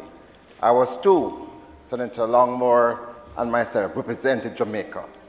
And when they announced the Jamaican delegation and they saw a man amongst the delegation, they said Jamaica had indeed arrived. Progressive. And I was most fortunate. Madam Speaker, for me it was an eye-opener because at that conference a lot was shared with us, and I do feel proud as a Jamaican of our achievements. It has been noted already of the greats who have led the way before us. And some names have been mentioned, and of course, this month being Sister P's birth month, we have to salute her in a very special way. And continue to pray for blessings as she goes through this difficult period. Madam Speaker, I did say I'm no bandwagonist, and the member who spoke before me knows that in my own constituency, I believe that our women are not only the hardest worker, but they provide tremendous leadership in the constituency. She will tell you that when persons were saying that only men can become subcontractors on government projects, we led the way in advancing our women to show that they could lead on construction projects. And they led much better in many cases than men, because they tend to be fairer and they tend to be fearless when it comes down to the distribution of work. So I really want to applaud the whip of this parliament for bringing forward this motion. Our member from St. Catherine Eastern, unfortunately, is not well today, and I'm so happy that the deputy leader will allow her to participate next week, Tuesday, when she returns. But I wholeheartedly support the motion and to pledge on this side, if the leader doesn't speak, the men's full support for moving towards greater gender equality in our parliament. Thank you very much, Madam Speaker. Thank you very much. It's amazing that you said that and rose to speak, because I had a discussion this morning with the representative from Pal-Americas, and she said what would make it so progressive is if you had the full support of men in something like this. So certainly we are ahead of the game with that. And she was even saying when Pal-Americans are asking for delegations to come, she wants to say it's not just women, persons who are part of the male population. So we are progressive and leading the way. Member. Madam Speaker, I rise to address this Honourable House on my own participation in the Women's Retreat this past weekend in Ochorea, St. Anne. It has resulted in my own support for the establishment of a women's bicameral parliamentary caucus in this Jamaican parliamentary structure. I wish to update the House that for several months, almost a year, we as women have been meeting from time to time, and it has gotten us to the point which we are convinced that it really requires a strong team of women from both sides of the aisle, both sections of the parliament, senators and parliamentarians all, working together for this absolutely most fruitful and progressive direction for Jamaica. Madam Speaker, Jamaican women have faced numerous challenges historically, which has actually resulted in us having a well-honed appetite for resilience. That says a lot. In fact, Jamaica's historical and current realities narrates a story, a powerful story of women acting in concert with other women, uniting around common challenges and strengths in an interest of the wider community, and thereby bringing about significant positive change in the lives, the lived experiences of every Jamaican man, woman, and child. It is in this context of this proud legacy that I have declared my own full support of this bicameral Women's Parliamentary Caucus in the House of Representatives. I want to remind, in joining Minister Grange, the task is one of facilitating networking. We are expected to build solidarity and promote constructive dialogue on issues of importance among women parliamentarians across both sides of the aisles and in both chambers. Capacity building, assisting caucus members with professional development opportunities to further strengthen their capacity to participate in the legislative as well as governance processes. Raising awareness, bringing a focus to gender equity and the value of greater visibility of women leaders in all spheres of life and in all sectors of society. Fourth, promotion of gender equity. This will be done through the mainstreaming as well as gender-responsive budgeting, Minister Clark, and costing as important tools in our parliamentary work. Legislative review. We are required to undertake reviews to further advance the legislative process, select legislations as they come up. The aim is for this caucus to put on our new gender lens so that we can engender equity in our legislations. We are required to take a serious hand in helping the society to understand the differential impacts of proposed changes in laws and policies through our new shiny gender lens. Last but not least, advocacy, our job, engaging in advocacy and lobbying on specific priority policies, themes in accordance with national objectives, outlining the general work and work plan of the caucus. So let me use this opportunity, Minister Olivia Babsy Grange, Member of Parliament. You're giving me a lot, because it's a lot. A long list of litany behind your name, Minister. Our international partners at Parliamericas, the Spotlight Initiative, UN Women, for achieving this very important milestone in Jamaican parliamentary history. Honorable Olivia Grange has always created opportunities for all women in politics, young and old.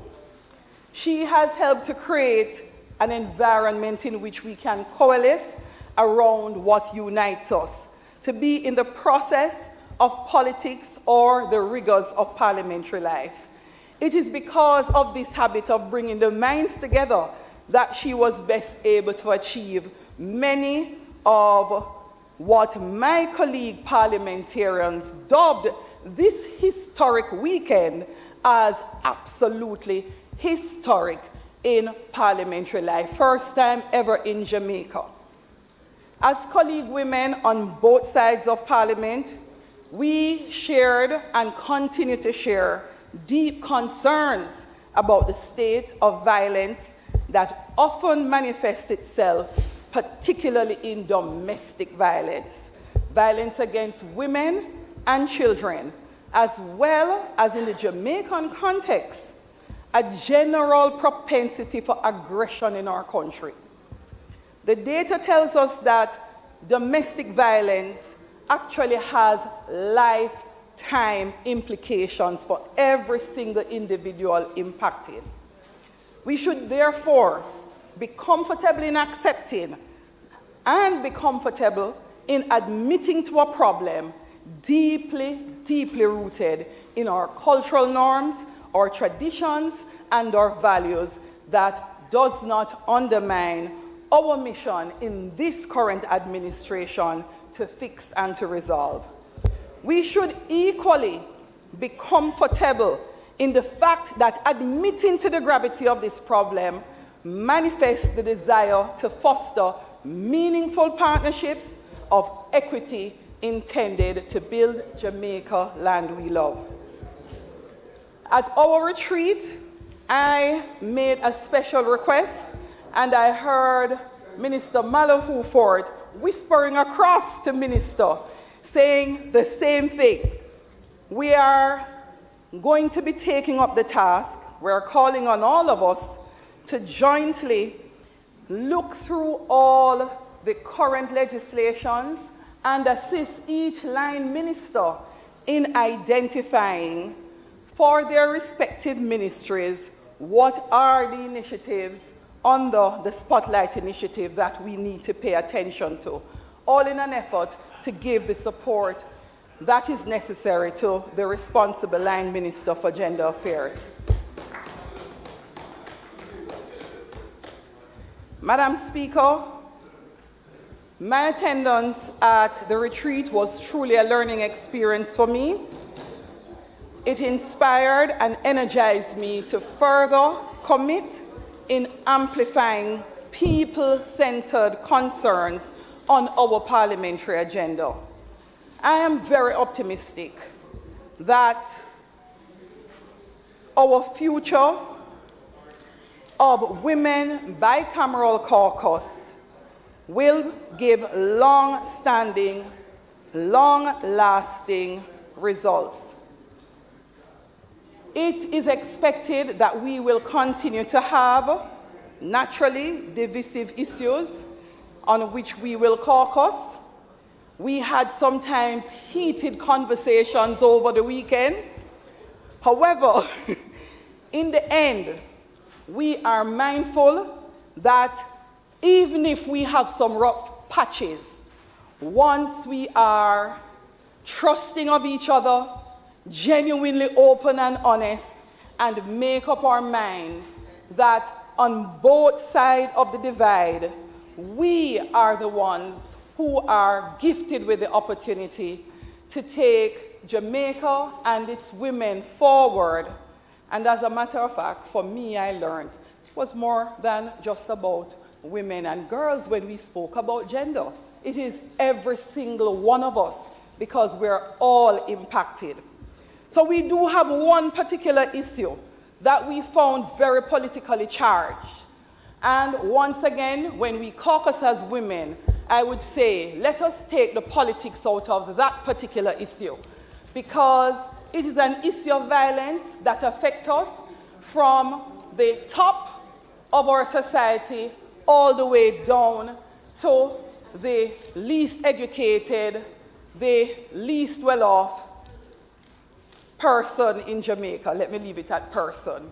I'm therefore using this opportunity, Parliament, to call on not just our women, but we ask our men in this House to reaffirm your commitment to the noble calling of service to the people of Jamaica. May we work together to strengthen the development of Jamaica in an inclusive way, so that Jamaica, the one we continue to shape, will become a better Jamaica for our children and our children's children. Thank you, Madam Speaker.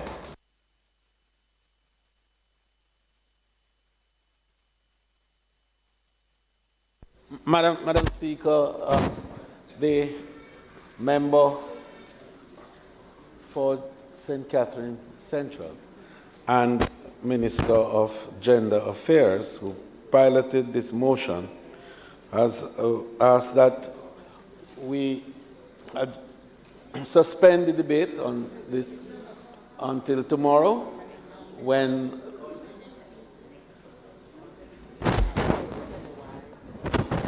all right, so the member is suggesting that we postpone to next week.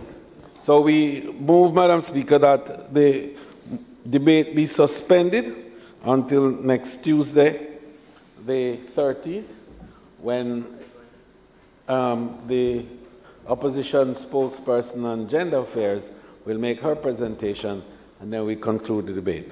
May it please you, Madam Speaker.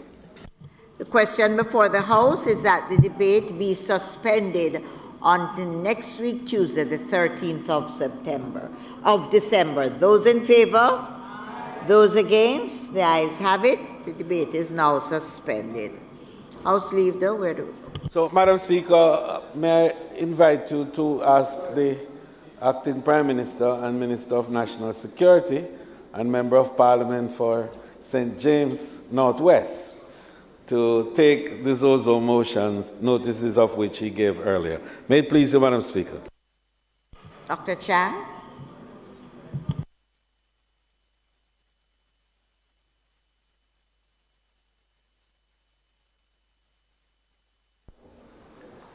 I now move for the suspension of standing order to enable me to take the resolution note which I gave earlier.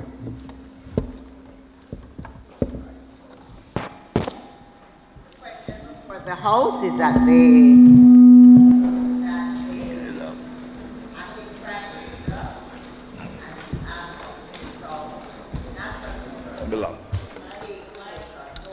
of which he gave earlier. Those in favor? Those against? The ayes have it. Dr. Chan. Thank you, Madam Speaker. I thank my colleagues. Madam Speaker, the Zones of Special Operations represents one of government's most comprehensive and coordinated long-term to medium-term approach to crime. The clear whole-bill approach enables us to simultaneously enforce the necessary suppression measures while strengthening the security, social investment, and physical redevelopment of our vulnerable communities. Madam Speaker, the zones of special operations have generally not been a point of contention for this House. In fact, it reflects what happens when we unite around matters of national interest, and in particular issues that is so deeply and directly impacting the lives of our people.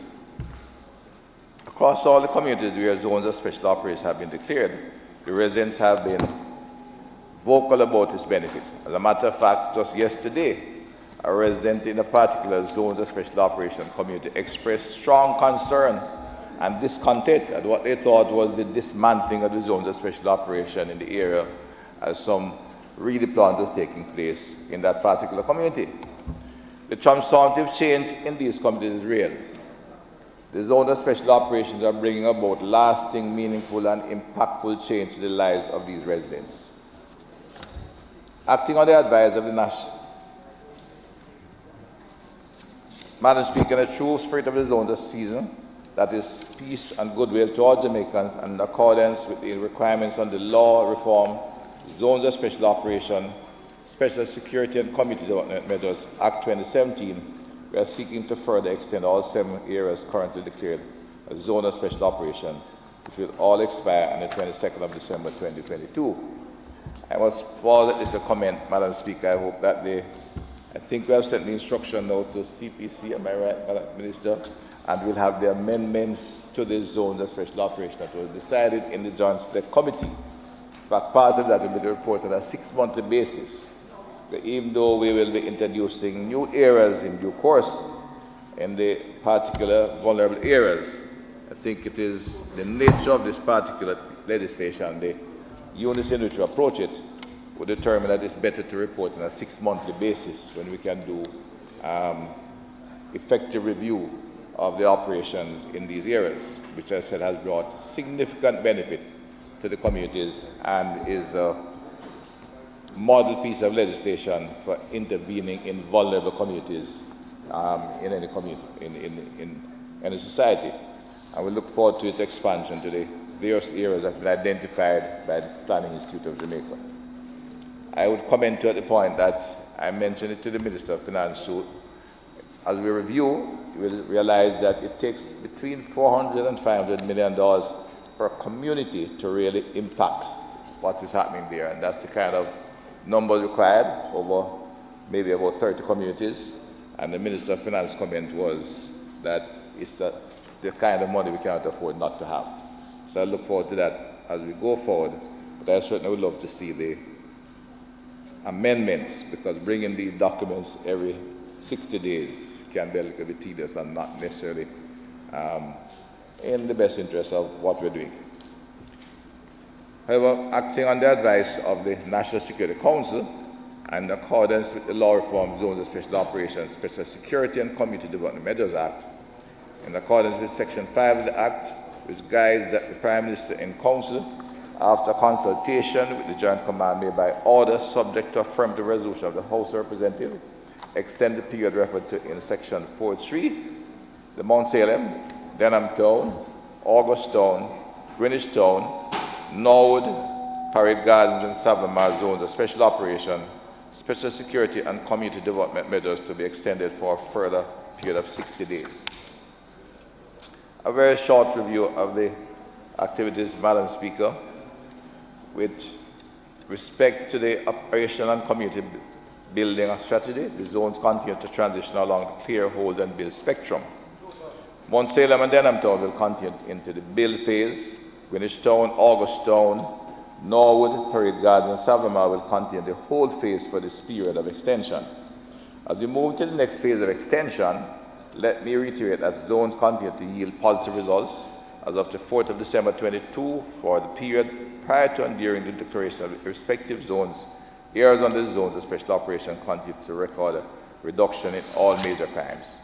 The ministry papers outline highlighting the activities with respect to the community building strategy being undertaken in the build phase have been laid in the House for review by all members. Madam Speaker, I'll provide a brief update on some of the activities underway in these committees, although we have laid the ministry papers.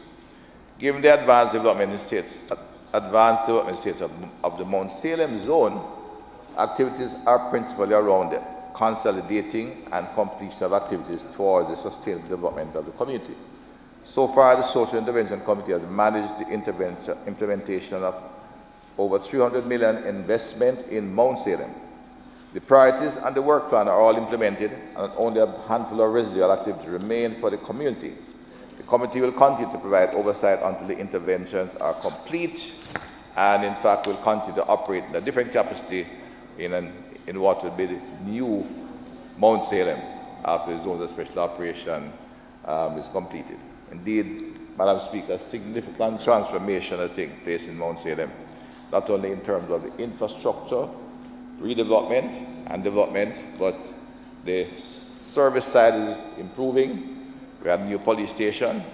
The primary school is being rehabilitated, and in fact we're one of the schools that will get some special attention from the ministry in order to ensure that the quality of education provided better acceptable level, and a number of other activities designed to, as I said, effect sustainable changes within the community will continue, and the Social Investment Committee at the local level will become a monitoring group and, in fact, an important citizen-based group in the community.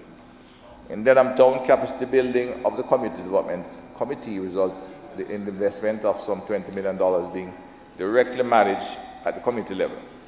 This created some increased job opportunities for residents, whereas increasing governance and accountability. The Social Intervention Committee, on the other hand, continues to engage and provide critical guidance to the sustainable build-out of intervention within the Denham Town community. With over $450 million invested, the zone has had a tremendous impact. The overall work plan remains on track, and the Social Intervention Committee will continue to monitor and provide updates. And the leadership in that committee continues to demand that we retain the zone of special operation within that community. A number of other activities at the build phase will be taking place during the course of the next 12 months, so it will in fact be going through the transitional phase at this stage. Though the zone of special operation Greenwich Town has had the single largest period of public investment, the Social Intervention Committee continues to monitor the implementation of key social investments within the community. The current investments that are under active implementation are Enterprise Grant, Phase 3.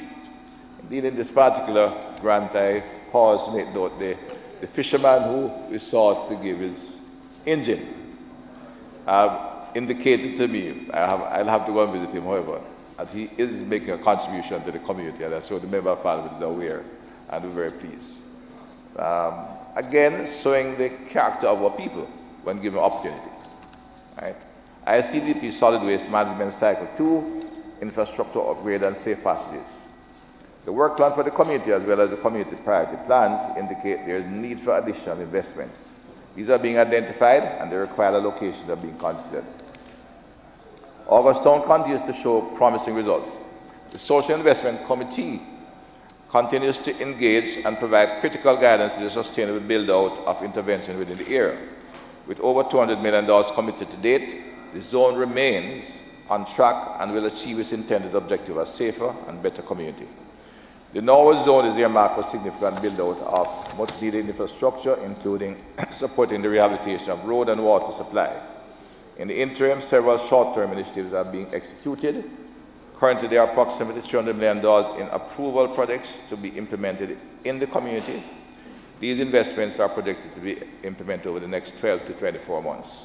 On the infrastructure side, Parade Gardens Zone of Special Operations is still at the pre-development phase, with activities largely focused on identifying community needs for prioritization.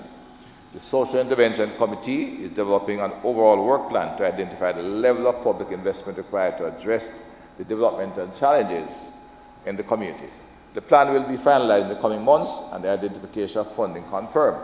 I'd also like to indicate that in a neighboring community, a joint community really, the private sector, working in collaboration with the various MDAs of government and the police, we've initiated a special project, one of the special star projects in the Rose Garden area, which has said borders is particular, and we look forward to said significant transformation in the central Kingston area as we progress in both as under the zone of special operation and with the private sector and the coordination of the various government MDAs that operate in the downtown area. Similar to the Parade Gardens Zone, the Supplementary Zone remains in the pre-development phase with the formulation of critical priorities for the community on the development. Notwithstanding this, there have been selected interventions to support the community in interim, namely some 68 cleanup activities which saw improvement in the physical landscape of the community, operation certification in which some 86 residents from the community were processed for new birth certificates or for the issuing of birth certificates that they had none before. A baseline assessment of the community was implemented through the PIOJ. Madam Speaker, these are short indication of what's happening in the 7 zones and of what stage they're at. Of course, the zones of special operation is not the only social intervention or social investment being carried out being led by the Ministry of National Security. But the objective of all of these programs is that while the Ministry of National Security plays a leading role in conjunction with the PIOJ to identify and operate in these areas, the object is to ensure that the programs are embedded in the agents of government serving and therefore become sustainable and continuous over time. We have currently initiated a 135 school where we're looking at using the schools, working with the Ministry of Education, as models or as, should I say, gateway into community, where we can interface with the entire family by identifying with the students coming to school and working with the Ministry of Education, students from basic school through to primary school, and begin the process of intervention and diversion of young citizens away from the potential gang culture that engulfs these areas. And a number of other activities that will seek to work in conjunction with the Planning Institute and the relevant agencies, especially through the Citizens Business Council, which operates, which continue to operate. Madam Speaker, we remain confident that the zone of special operations are transforming these communities and the life of the citizens of these residents in these communities. The government remains committed to providing opportunities for our most vulnerable citizens. Madam Speaker, the whole of government approach being implemented is crucial. We must continue to utilize all available legitimate resources to disrupt criminal gangs, apprehend the killers, and transform the life outcomes of our most vulnerable. Madam Speaker, I thank you and will seek the support of the members of the House.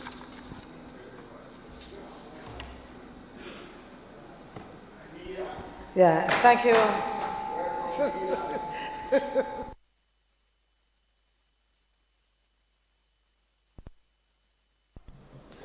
It's on. I want to thank the Minister again for the presentation as we consider the extension of the ZOZOs that are before us. And yes, as member of parliament for a constituency where we do have a ZOZO in place and several other checkpoints, given the nature of activities in the community over several decades. I am pleased that we do have one. The minister made a mention of some of the activities that are taking place, including the assistance to businesses and entrepreneurs, including the fishermen in particular, and so on, and that was really welcome. No problem. And that really was welcome. Welcome by the youngsters who were part of it, as well as some of the older members of the community. Minister, I think until the issues are resolved, whenever we have these discussions, I am going to place on the table simple, joined up, coordinated activities that should not require too much. Street lights. We can't have an area under ZOZO where we know what the problem is, where we have the kind of absence of street lights that we do have. I don't know what else to do, I don't know what else to say. It just isn't there. And I believe that in as much as you talk about that southern band, yes, where we have these kind of issues, that working street lights must be a priority. And that shouldn't take a lot, because the Ministry of Local Government doesn't owe, as once was the case, any large back money to the JPS. And so that's fine. Everybody owes current once you're in business. Yeah, that is the nature of business. You pay as you go. But the point is that the JPS must be held to account to maintain the existing streetlights. Too many of the streetlights in that zone are not working. And it is a threat, a risk to persons in those communities. So for me, that's a big one. I could not come in Parliament and go back to Southwest St. Andrew without talking about East Avenue. Our citizens have been patient. Nobody spoke with them, discussed it with them when we turned East Avenue one way, going from Marcus Garvey Drive to Spanish Town Road. It was done not because of crime and violence or the ZOZO. It was done ostensibly because there was work being done on Spanish Town Road for the pipeline, and we needed to have the diversion of traffic, and so on. And the community had great displacement and inconvenience, accepted it, embraced it. That work is now over. I don't know if people, Minister, I don't know, I need to take you through the community from one point to another so you understand the difficulty in exiting the community when East Avenue is one way, what is that, south? It used to be a road two-way, which means you could come out of any of those streets, go right to access Marcus Garvey Drive, go left to access Spanish Town Road or Maxfield Avenue. It is not possible. I have told the residents that any day they pick up a placard and go out onto the main road to demonstrate, just prepare one for me, because I will be right there with them. Because I believe that it is unconscionable. We have written to the authorities. I have written, the councillor has written, the councillor has raised it in East Avenue. East Avenue. The councillor has raised it in the Kingston and St. Andrew Municipal Corporation. I have raised it here before. It needs to be addressed. If it is that it is a security issue, why you would want it to remain that way, I think we owe the citizens the decency of saying so.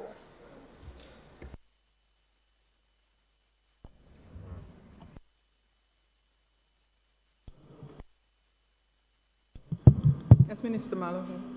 Forte.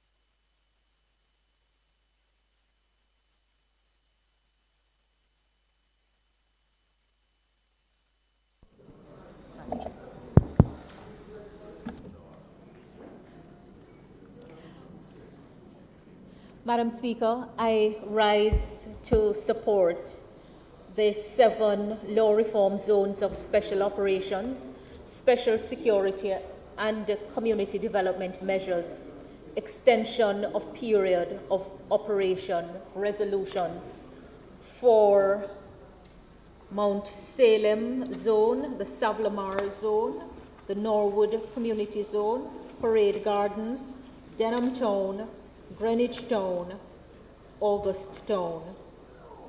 Madam Speaker, my support is that the resolutions be affirmed and that the period of operation of the zones be extended as indicated in the orders. Madam Speaker, I should also like to use the opportunity to report that on Friday last, I had the distinct pleasure of being in the Mount Salem zones of special operation. As you know, Madam Speaker, I have the privilege of representing in this honorable house the residents of the Mount Salem Zozo. I have the distinct pleasure of representing the people of the Mount Salem Zozo. But you know, Madam Speaker, permit me to extend commendation to JSIF as the implementing agency for the Zozos. Under the leadership of Mr. Omar Sweeney, Commander of the Order of Distinction, the work of the zone, the work in the various zones, I believe, have provided much source of joy to the people in the zones. We celebrated in the Mount Salem zone 5 years of operation, and there was a Day of Excellence hosted by the Mount Salem CDC in conjunction with the JSIF. Permit me also to commend the Mount Salem CDC and the leadership of the CDC for excellent work done. I was particularly struck by the report from JSIF that every cent handed to the CDC was properly accounted for. That is not always the case. But you know, Madam Speaker, I had reason to retrace the steps and contextualize the work of the Zozo. And I couldn't help but reminisce on the level of skepticism that existed when we were embarking on the Zozo. And as I looked back on all the reports and, you know, the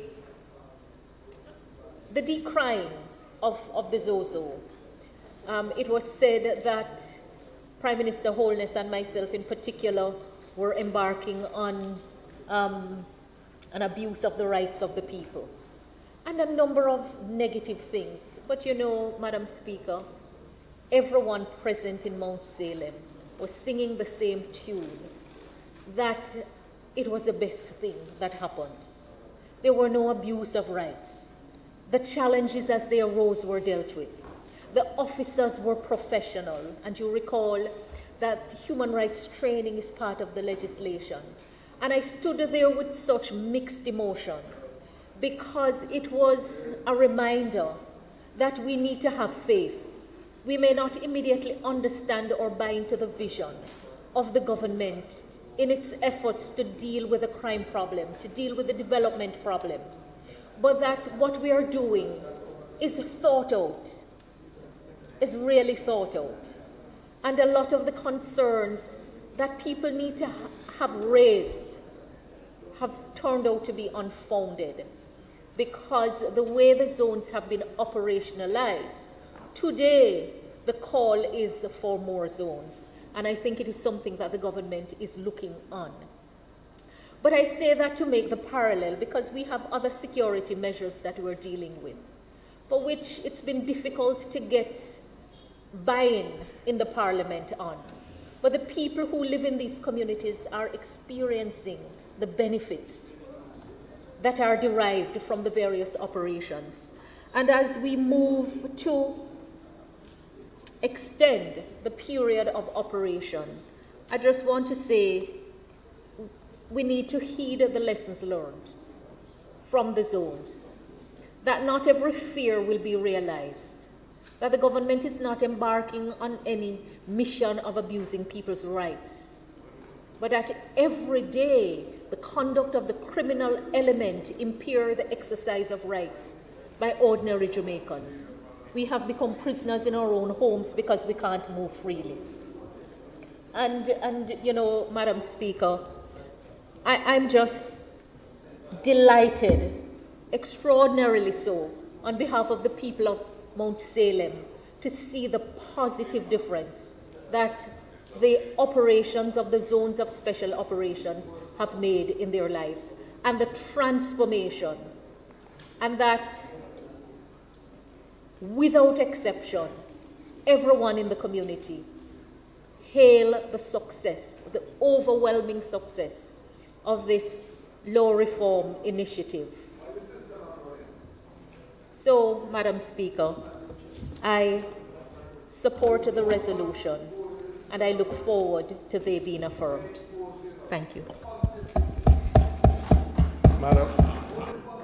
Madam Speaker, as I rise also to support the extensions of the zones of special operations, special security and community development measures. But Madam Speaker, while giving some support, and it is something that I've asked on more than one occasion through you, Madam Speaker, to the Minister, because as much as the zones of special operation carries a community component to it, that the reports that are generally tabled here gives an indication mainly on the community development measures that have been implemented in these zones. And as the speaker before me has mentioned, is that the first zone was implemented in 2017. What would give a good indication of the success of the zones, Madam Speaker, is if we could get an indication of how many of the violent producers have been arrested in these zones, because how many gangs have been disrupted in these zones, to be able to determine not only the success of the infrastructure and social development, but of the success of the police, seeing that the regulations that have accompanied these zones of special operations give some autonomy and some extension to the police itself in dealing with the matter of crime. So, as I would ask the Minister if, when giving a report, if we could get an indication of the success in that area in the matter of disruption of the criminal elements within these zones. Because as we speak of the SOEs, as we have in many debates dealing with the SOEs, have given an indication, as you have in the past, that the police themselves have certain powers within these zones, and it would now give us an indication of the success outside of the community development measures. Because when you look at the report, Minister, many of these measures have been coming from the inception, especially those in the Mount Salem, those in the Denham town. But there are one-off programs in some instances. What is the likelihood of continuation of some of those programs, dealing with the heart, dealing with the whole issue of the birth certificates, dealing with the one-off grants that have been given to small and medium-sized businesses? Have we followed up on the success of these businesses, and how many more within that local can get support for the success of those individuals within the zone? So, Madam Speaker, through you to the Minister, if we could get an indication on the crime fighting side when these reports are given, or if the Minister can give some indication in these matters, because these are the same areas that are the SOEs have been called. So is it that the crime fighting measures under the ZOSOs have failed, why it is that you then have to call a state of emergency in these general areas. Minister, yeah, I just want to, as I rise to support the extension on the zones, I just want to ask a question. As I listen very carefully, my sense is, one, given your own expressed concern about the traditional methods of community investments, is this a new template for determining these methods of and types of investments? And are you satisfied that as you're implementing the ZOZO, the lessons, the appropriate lessons are being drawn so that what emerges is a template that can be applied as you continue the effort to roll out the community development elements of the ZOZO across other constituencies. And may I ask, are the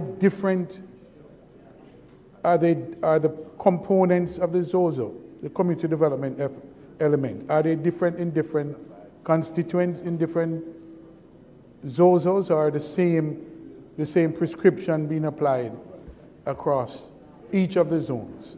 So that, in effect, if they're really intended to be laboratory of learning, that we're in fact learning other aspects of it, of the ZOZO, so that we can in fact develop, learn the lessons and to develop the template so that we can be effective in the application of these ZOZOs going forward.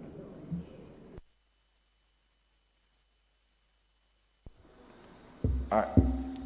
Let me thank the members for the support, but respond to a number of things. First, for the Greenwich Town area, and MMP, I think I had the privilege, in fact, of meeting with my own social investment committee on Friday evening, and a number of the issues should be dealt with there, but I'll ensure they follow. The street lights, for example, is crucial. It's not a government agency that operates them, but that one can be dealt with through representation with JSIP. The roadway East Avenue, I will ensure that the team has discussion with NAA for the restoration of two in that area. The comments, and I will relate it, well, comment on the issue of activities in the region as it relates to the SOE and the question of a proof of concept being raised by the member from Western St. Andrew.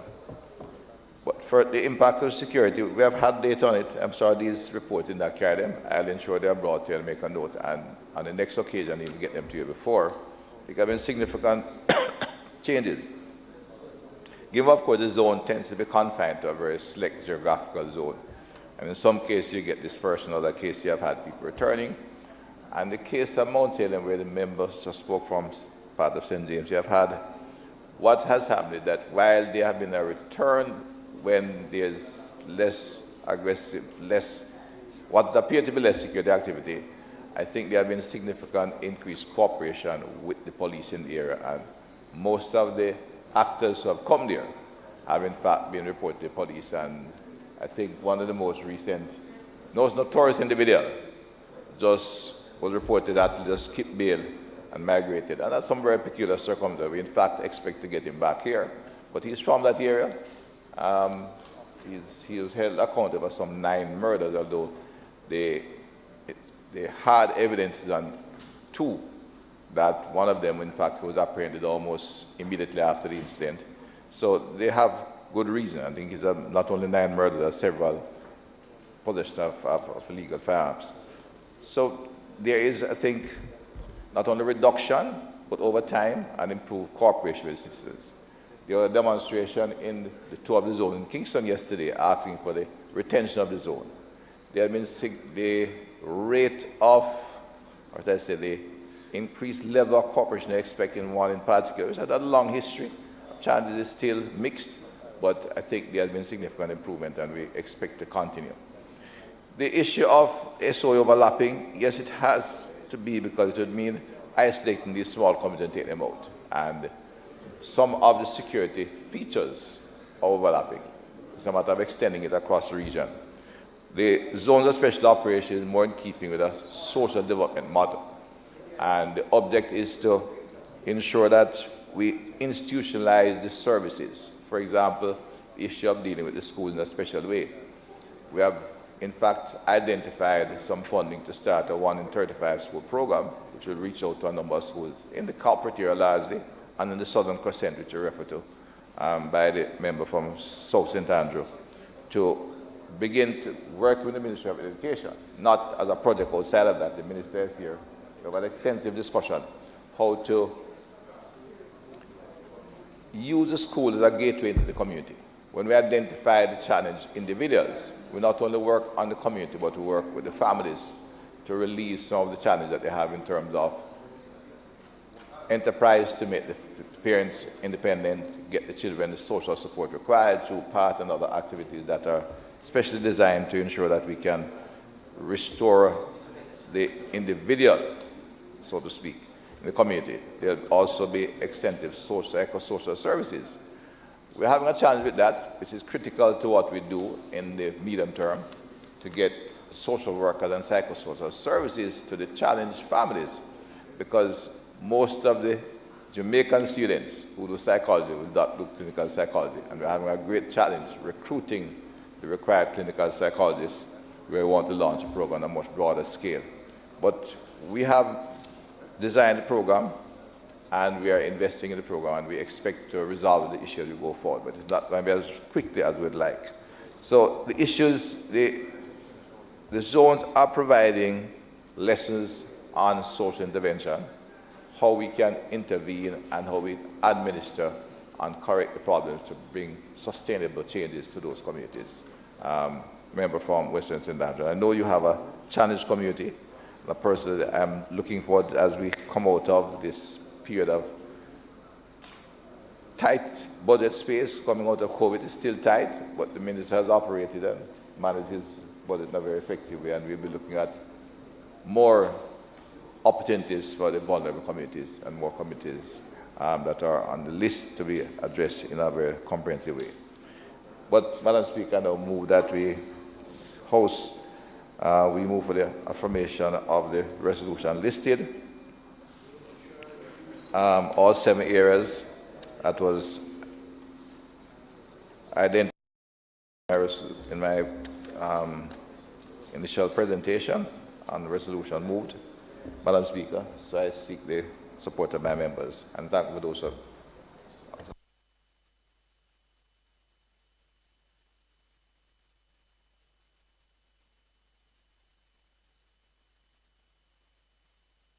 I move that the motion be affirmed, Madam Speaker.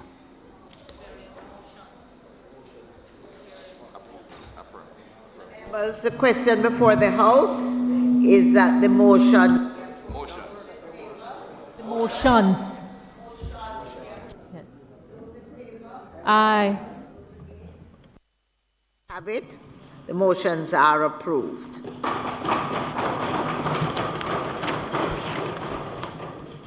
Doctor. Madam Speaker, the final item on the subject of public business will be the presentation from the Minister of Finance on the second supplementary estimates, motions of which he gave notice earlier. May it please you, Madam Speaker.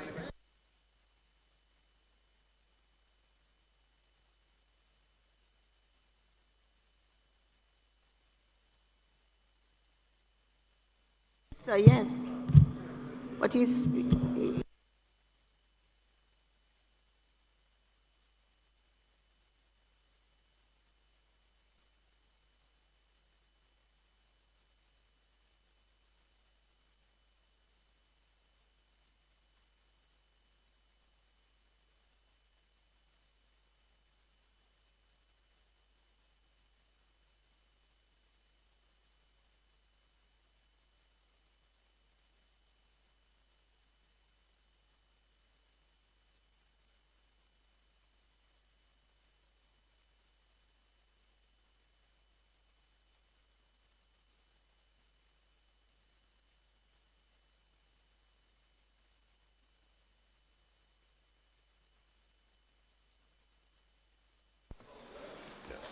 Look, we don't.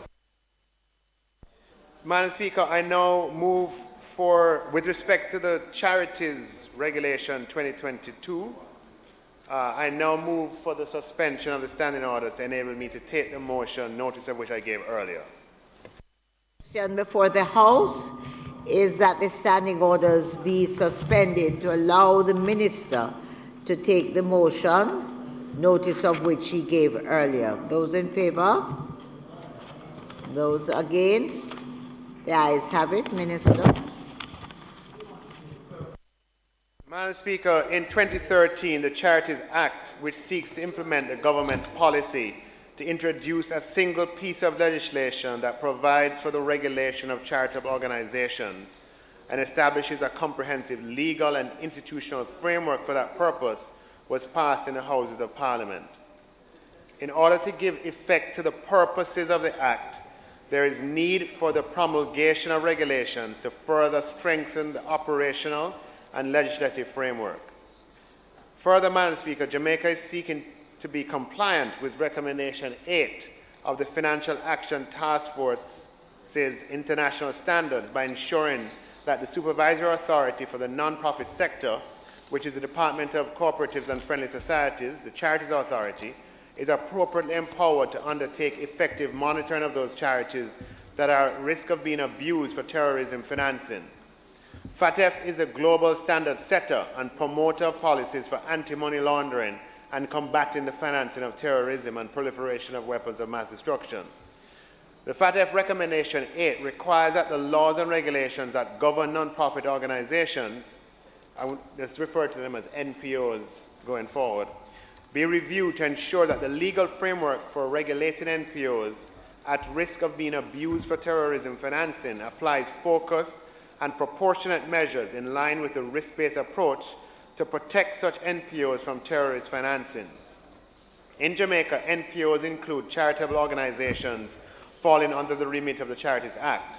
As such, it is necessary for the introduction of these regulations in order to put measures in place to ensure that these charitable organizations are put in a position to protect themselves from being used for money laundering or other financial crimes, and that the Department of Cooperative and Friendly Societies has the appropriate authority to monitor the sector.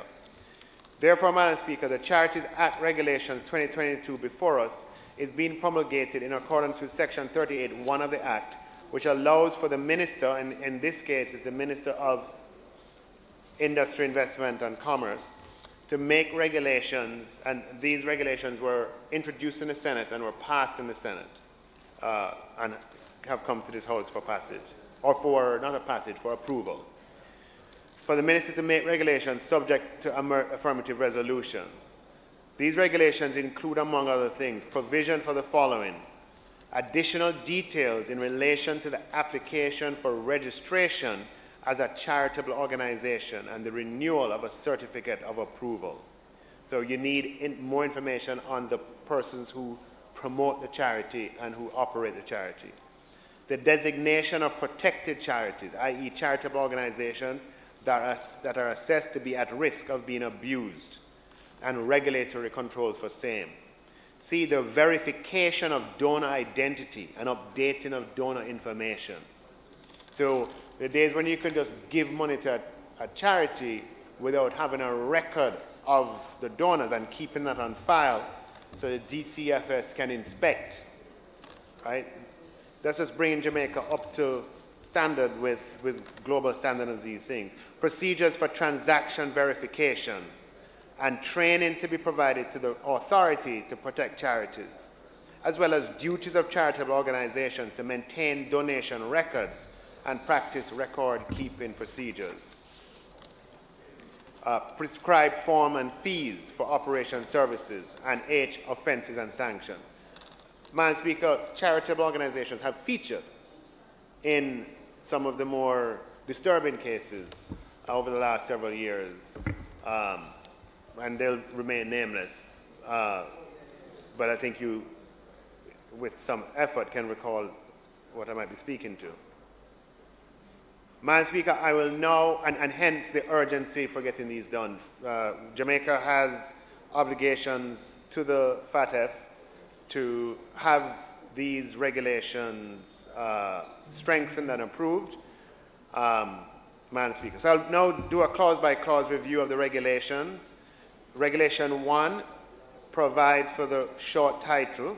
Regulation 2 defines the key terms used throughout the legislation, including agent, associate charitable organization, and conflict zone in relation to a jurisdiction, means a zone where a terrorist group is exerting control, or that is within close geographical proximity to jurisdictions with active terrorist groups.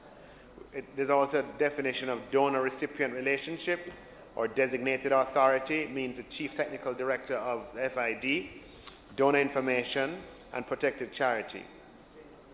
Part 2, Madam Speaker, provides for additional details on the procedure and requirements for the application for registration as a charitable organization, the renewal of the certificate of approval upon its expiration, and the applicable fee. Part 2 further provides for the prohibition of the use of certain names, titles, and words by organizations not registered under the Charities Act. So if this wasn't there before, you can't use certain words in the name of an organization if it is not a registered charitable organization. This part also outlines the particulars of the certificate of approval issued by the Charities Authority, such as the period of validity, the registration number, and the terms and conditions.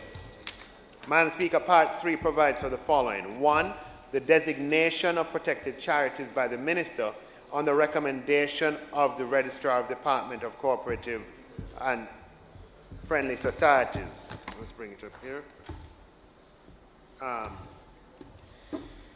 After consultation with the designated authority, the Commissioner of Police, the TAJ, and any other relevant department or agency.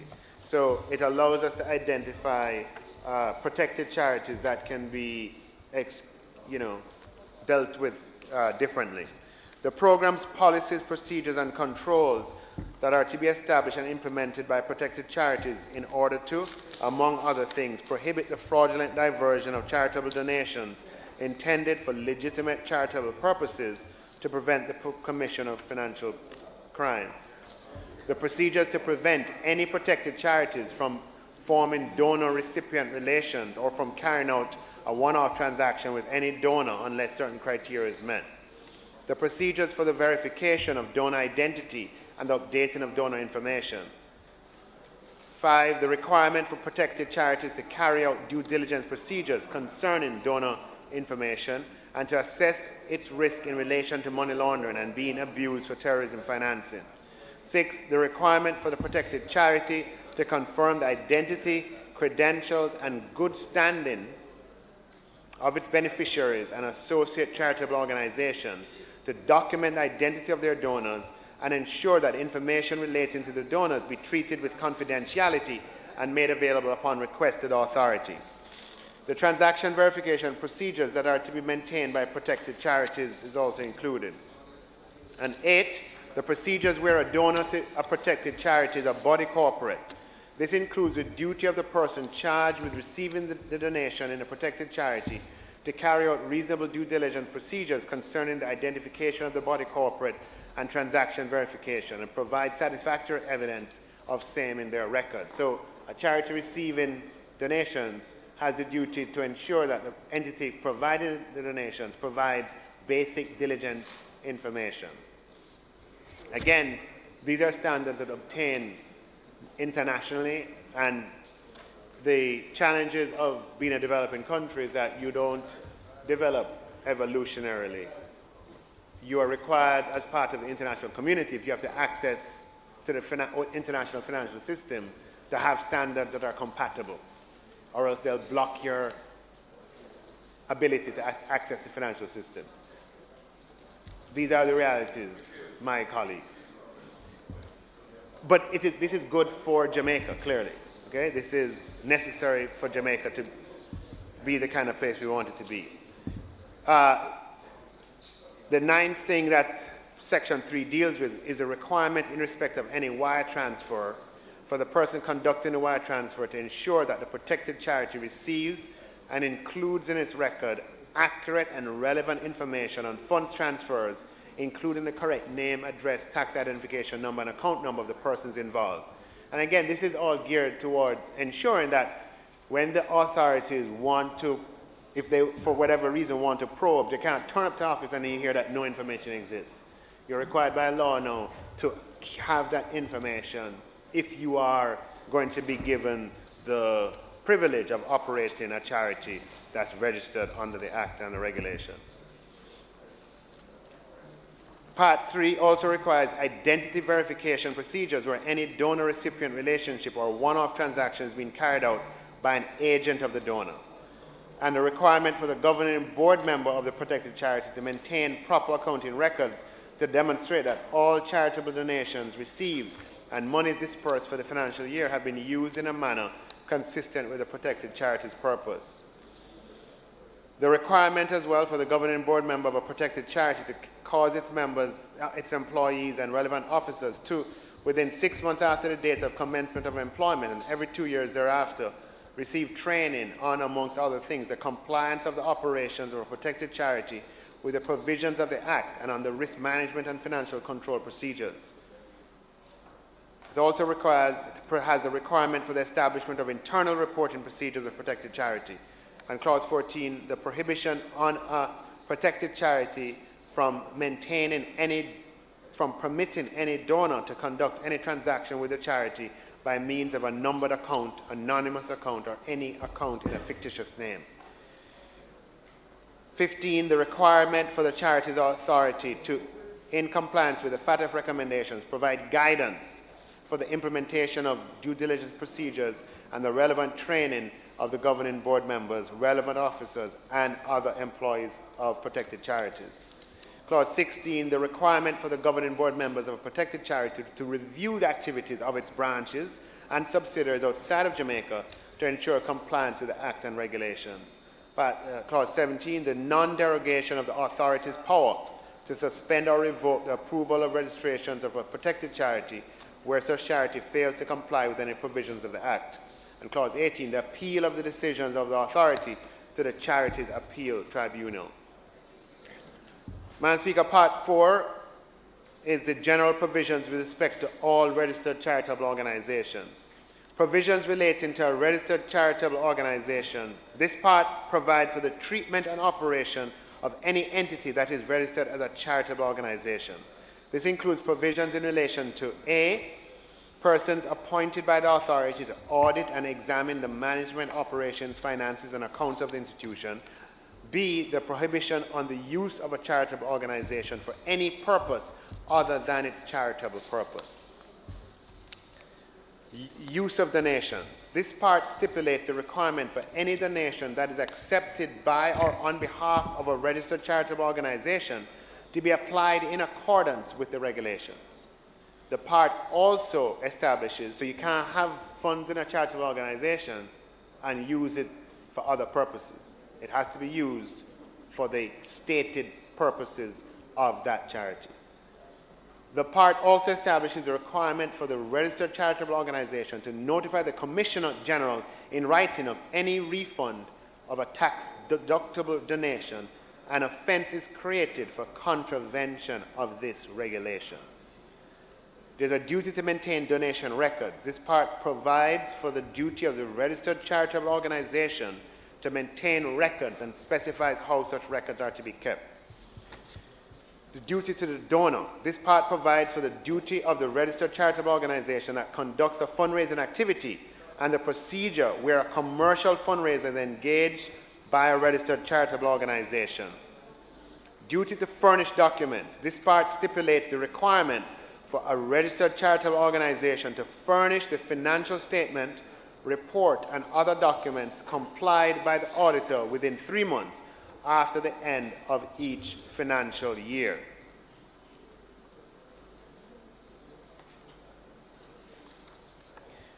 Power of the authority to inspect records. This part provides for the requirement of a charitable organization to provide an inspector during an inspection with a free copy of any extracts from any books, records, and documents which the inspector is entitled to inspect. Financial statements and audits. This part specifies the particulars that are to be included within the audited financial statements of a registered charitable organization. The clause also provides for the organization to cause the financial statements and accounts of the organization to be audited annually by an auditor who is a registered public accountant or chartered accountant, and the requirement for the charitable organization to change its auditors at least once every 5 years. Obligation to secrecy. This part establishes the obligation that every person having an official duty or being employed or who was employed or to whom information is communicated pursuant to the regulation has to regard and deal with as secret and confidential all information relating to the functions of the registered charitable organization. This clause also provides for the applicable offense for contravention of this section.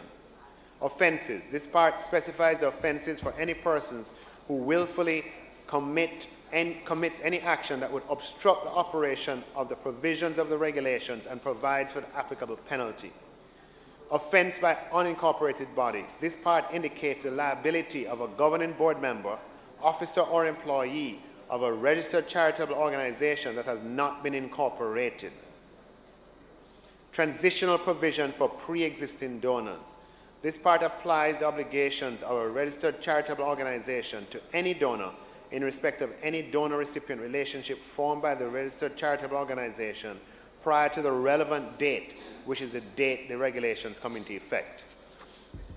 Madam Speaker, through the construction of the Charities Act, we give tremendous privilege to charitable organizations in Jamaica who are able to assemble funds, raise funds on a tax-free basis where donors get a tax deduction on the donations made.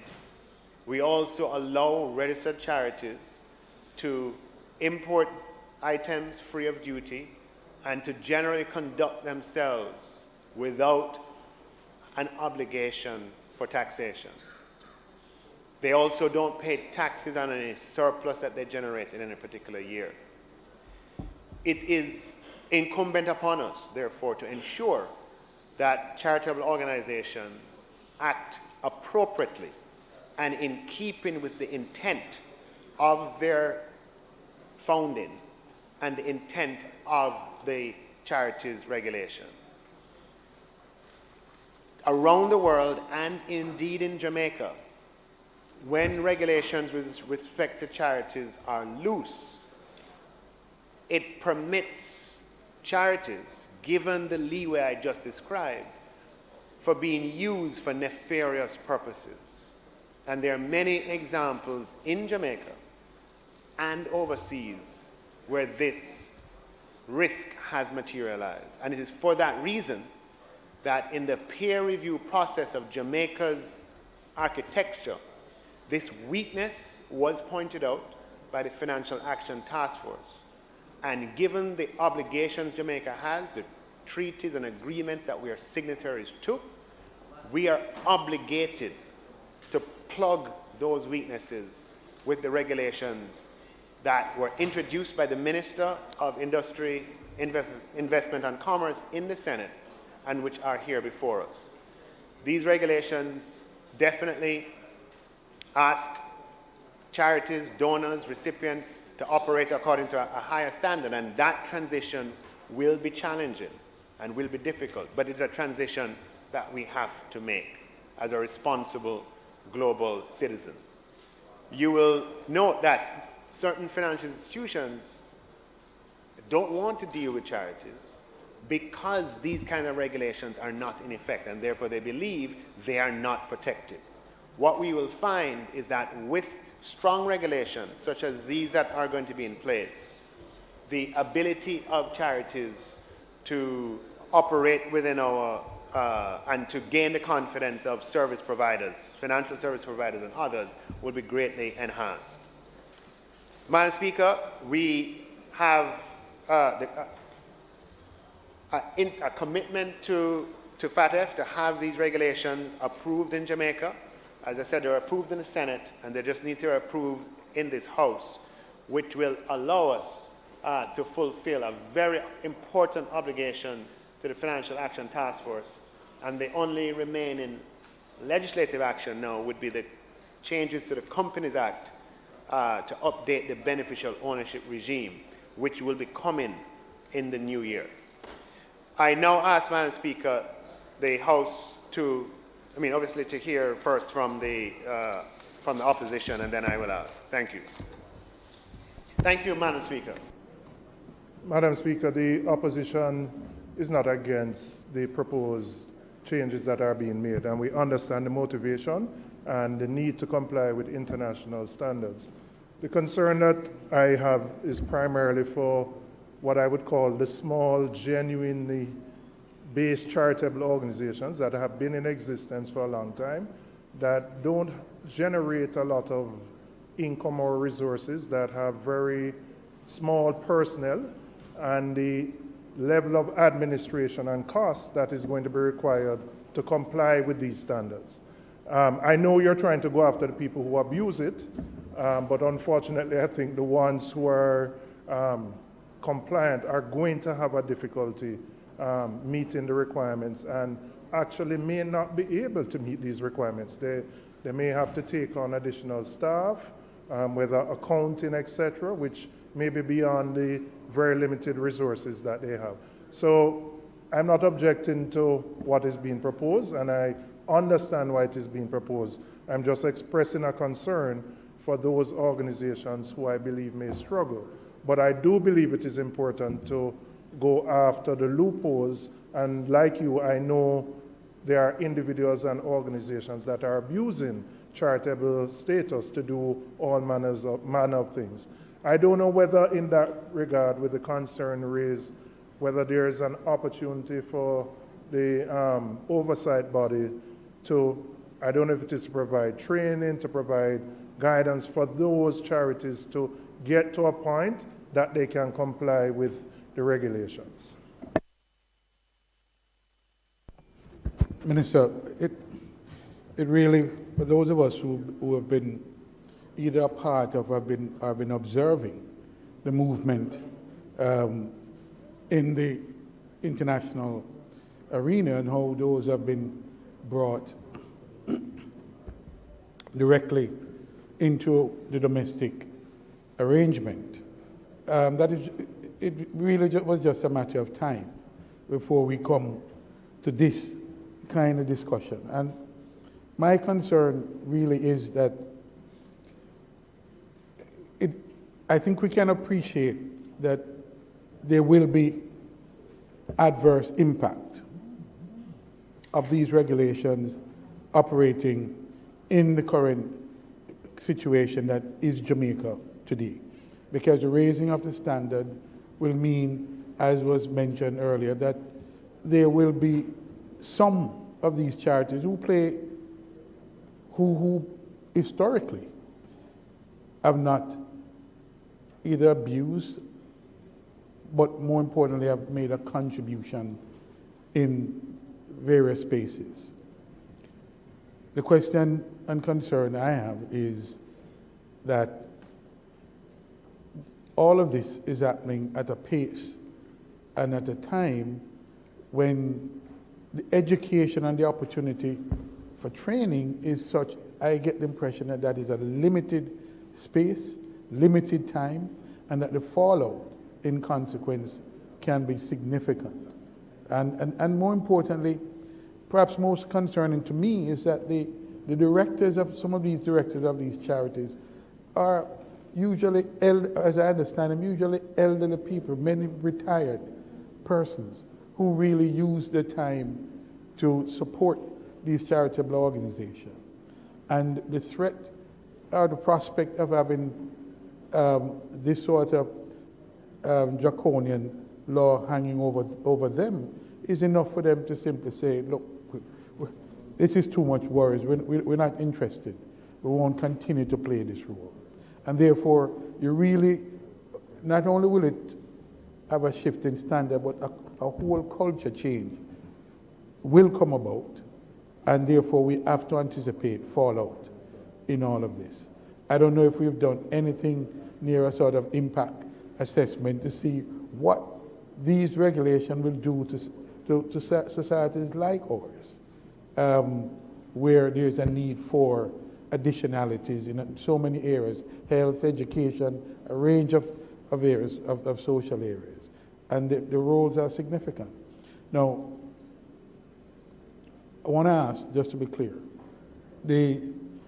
so this is the charitable organization. What about the friendly societies? Is there a sharp difference there? Is there any difference? And what are the likely impact or implication for the friendly societies? That's one. Second thing is the registration that will occur. You have seen, Minister, because I think I saw something, I shared it with you about, because it spoke to a concern that I've had for a long time about the ruling with the European Court on the whole question of registration and the Data Protection Act for individuals. Are we paying close attention to that? I'm looking forward to the amendment to the Companies Act when that comes. But it seems to me that it is being recognized that even as we pursue this legitimate activity to plug these loopholes for anti-terrorism and money laundering, that there is nevertheless a balance to be struck. There are sensitive areas and concerns that are legitimate, and that at least the European courts are saying, look, you may be going too far. So I just want to, and we need that balance more than anything else, because these are likely to disrupt, interrupt, and displace a number of our, not only weaker institutions, but that we don't have the well-heeled kind of economic arrangements that allow for these strong charitable organizations. As I mentioned, as I understand, most of them are really conducted by elderly and people who are retired. All of that now, it seems to me, this is intended to create a sea change, at least a cultural change in those arrangements.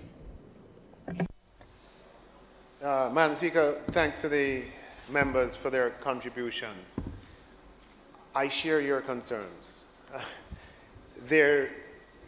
These regulations are such that it will be very difficult for micro charities to have the administrative infrastructure to meet the requirements. There may have to be innovation where firms pop up that provide this service, right? Not to one charity in-house, but provide it to many charities. That might have to be the solution. At a future date, as with PAAC, we came back, many years after PAAC was first formed, to introduce a de minimis amount in terms of opening bank accounts that would have lower KYC requirements. We call them low KYC accounts. That is, the account has less than a certain amount. And it was very small, like $200,000. That was the innovation after the experience of finding that the way, PAAC, which we had to do at the time, it was done, I think, under your time. The experience was that it was counterproductive to the financial inclusion agenda. We may yet have in the future to address this particular issue, but in the short term, the solution might have to be service providers who emerge that provide a service to multiple organizations. The other thing that probably will need to happen outside of the sphere that we operate in is that you're going to probably have to have mergers of charitable organizations, right? The idea that every activity, somebody want to have a bake sale and they start a charity, proverbially, that is no longer going to be an efficient way of doing things. And we're going to need charities that have scale to be, and to operate. So I definitely share the concern. I have, like many people here, I have experience. Yes, go ahead. You mentioned the low KYC requirements. So couldn't you introduce something similar where below a certain threshold that the charity would not be required to comply with all of these requirements, I don't know what the number is, but obviously I think it's something that you could work out. Because really what you're going after are the people who are abusing it, who are using it as a channel to fund other activities beyond the charity. Yeah, so I introduced that analogy, but you remember the analogy, the amendment came like 10 years after we implemented it, meaning when you're on a gray, when you are in the position that Jamaica is in, we're on a proverbial gray list, you don't emerge from it by having carve-outs. You have to just implement it and do our best with it. And when we have credibility on the issue as a country, we can seek to make amendments that don't run afoul of the international requirements. But where we are now with the microscope placed on Jamaica in this regard, and really with the aberrations that have occurred, it is necessary for us to implement it as is, or else we won't emerge from the grey list, and nobody wants that. But I mention it to empathize and to communicate that I share the concern, and to also communicate my hope that in the future we may be able to do something similar to what we did with poker. But that would be after discussions with, some of the international guardians of this kind of regulation, just to make sure that it sits within the fabric and doesn't do any injustice to the overall objectives. With respect to the friendly societies, they fall, the charities regulation addresses charitable organizations. That's my understanding. And friendly societies would probably, that's on the way. Friendly societies are not, we don't have friendly societies popping up today, but we have historical friendly societies. And I think they're under a different regime. That's my understanding, I could be wrong. Right, cooperatives, yes. So there's an act, another piece of reform, but it's not under the FATF umbrella. But another piece of reform is the Credit Union Reform Act. That's not the name of it. And the Reform Act for cooperative societies. That is still in the drafting stages, advanced drafting stages, and will come to the House at some point, hopefully within the next 18 months or so. With respect to though it's not on this topic, I'll take an opportunity to answer it. With respect to the Companies Act and beneficial ownership, yes, there was this court case recently, but what that case was about was saying that having the requirement that all beneficial ownership is automatically public, that violates certain other important principles. And so that will be borne in mind when we bring the amendments. But, Madam Speaker, I now ask that the resolution be approved. The motion be approved. Members, the question before the House is that the motion brought by the Minister be approved. Those in favour? Those against? The ayes have it. The motion is approved. Thank you, Speaker. Thank you, members. Madam Speaker, I now move for the suspension of the standing orders to enable me to take the motion regarding the BOJ monetary policy statement and the quarterly monetary policy reports, that they be referred to the Standing Finance Committee. Members, the question is that the Minister be allowed to take the motion, notice of which he gave earlier. Those in favour? Those against? The ayes have it. Go ahead, Minister. So, Madam Speaker, the Standing Finance Committee to which I referred, the proposal is that it meets next Wednesday, the 14th of December at 2 p.m. Yes, and this was being responsive to the requests by members, particularly on the opposition benches, to have sufficient time to be able to engage with the governor when he appears. So the agenda next week, Wednesday, is pretty light otherwise, and will allow for full engagement when the governor appears December 14th. And this will be the second time this year, Madam Speaker, which is, the governors appear twice a year, and, significant development for Jamaica. So, Madam Speaker, I now move for the suspension of the standing orders to enable me to take the motion, notice of which I gave earlier, with respect to the second supplementary estimates. The question before the House is that there's a suspension of the standing orders to allow the minister to take the motion, notice of which he gave earlier in relation to the second supplementary estimates. Those in favor? Those against? The ayes have it. Minister. Madam Speaker, I now move, be it resolved, that the second supplementary estimates of expenditure for the financial year ending March 31st, 2023, which was laid on the table of the House on the 6th day of December 2022, be referred to the... Well, before I do that, Madam Speaker, let me just permit me to just a few paragraphs on it. Yes, you have it in front of you. Madam Speaker, I'm tabling the second supplementary estimates for the fiscal year 2022-23 today.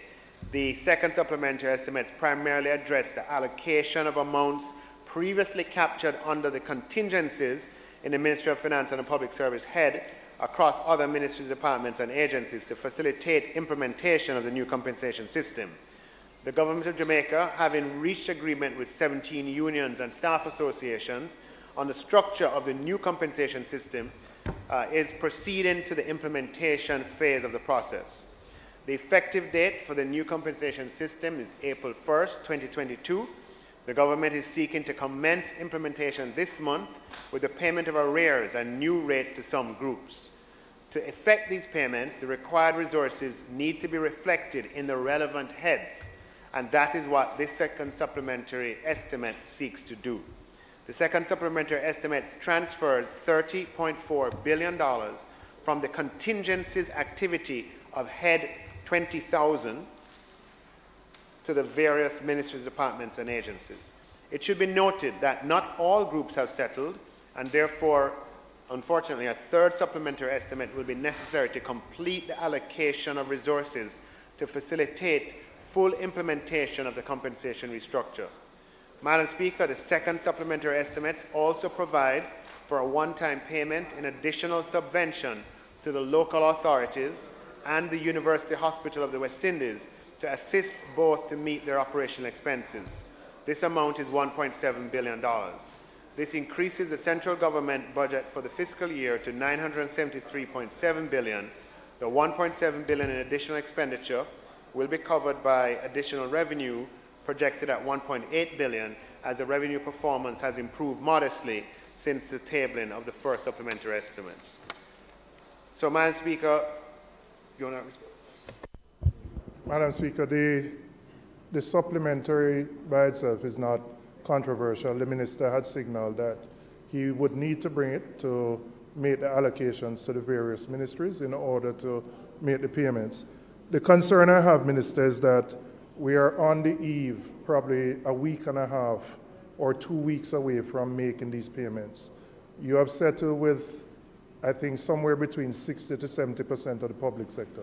But we are yet to find out what the specific details are of the compensation review. And I mean, you have asked for patience in the process to negotiate, etc. But I would think at this stage, the public has a right to know exactly what will take place in 2 weeks' time. Yes, workers know they're going to get an increase, but the specific details are still absent. And for me, at this stage, I find that difficult and really unacceptable at this stage, 2 weeks before payments are going to be made. And in line with that, Minister, I have a couple questions related to the payments to be made. One, is it that all groupings within the public sector who have already signed on will receive what I would call a retroactive payment in December? Are there any groups who have signed on who would not receive it? And then secondly, for the groups that have not signed on, I know you're advancing some monies to those groups. Could you indicate the amount and the basis on which those advancements are being made, and which groups would receive those advancements? Madam Speaker, we might as well just pass this little second supplementary right here. But just on the first set of comments, the process really is for us, the government, to agree with the unions for the new salaries to be represented in the Establishment Act, for the Act to come here, and then for payment to proceed. We are seeking to facilitate members who have already signed with a payment at this time because of the nature of the time that we're in. It is my full intention and my commitment that upon finalization with all of the groups, and the new Establishment Act is going to be brought to this House, where the salary of every single position will be detailed and tabled in this House. I would ask that we don't make perfection the enemy of the good. The reason why we are making the payment here is simply because we want to, it would be much better if we did this after everyone has signed. That would be the easiest and cleanest way to do it. But unfortunately, given the fragmented nature of the bargaining process, that, as desirable as that outcome is, it's not one that can be practically achieved. So what I am asking for and advocating is that when we, and I'm hoping that we will be, let's see, but let me be hopeful, optimistic, that we can be complete before too long, or by complete I mean substantially complete. And at that point, we will bring the new Establishment Act to Parliament, which anything I do outside of that would be, the Establishment Act, I don't know if you remember it when it comes each year, is a big book that has every single ministry and all the positions in the ministry and how much those salaries are. Complete. And it has everything in there. I ask that we wait, otherwise it's going to be piecemeal. And I don't, on a reform like this, I don't want to be piecemeal about it. So if that is what I'm kind of putting forward. With respect to the question, that you asked, we are seeking to make the arrears that are now due from the 1st of April until the current time available to those who have signed. And that is the policy intent. Okay? Now, getting that done is very challenging. As you see, it's challenging for us here. It requires us to table a supplementary one day, have standing finance the next day, and PAAC the next day, and passing the next day. Similarly, it's going to require similar gymnastics from other ministries, departments, and agencies, including the payroll department of the ministry concerned. And my hope is that everybody does their part. And if everybody does their part, then those who are within groups who have signed should be in receipt of their back pay from April 1st until the current time. With respect to some of the advances that you mentioned, as news circulated that we had signed, and it's now 17 groups, and it will quickly increase beyond that. We have had written requests from employees of public bodies, from unions representing employees of public bodies, and from the employers in public bodies, i.e. the management, requesting that, look, they have had to wait while we conclude with central government due to no fault of their own, They're pretty much ready to go. All that's required for public bodies is a mapping of jobs to a spine, which is a process that is detailed and tedious, but not one that ought to be protracted and lengthy. And in light of that, they have requested approval to pay an advance pending the finalization of that mapping exercise. The Ministry of Finance and Public Service has approved public bodies to pay such an advance. And this would be public bodies who are not on the consolidated fund and who are not receiving the full amount of back payment, right? Because as you understand, public bodies on the consol fund will be they will be like civil servants in central government receiving back pay from April 1st to December. But those who are not on the consol fund, we have granted them approval to advance amounts up to a maximum of $100,000 to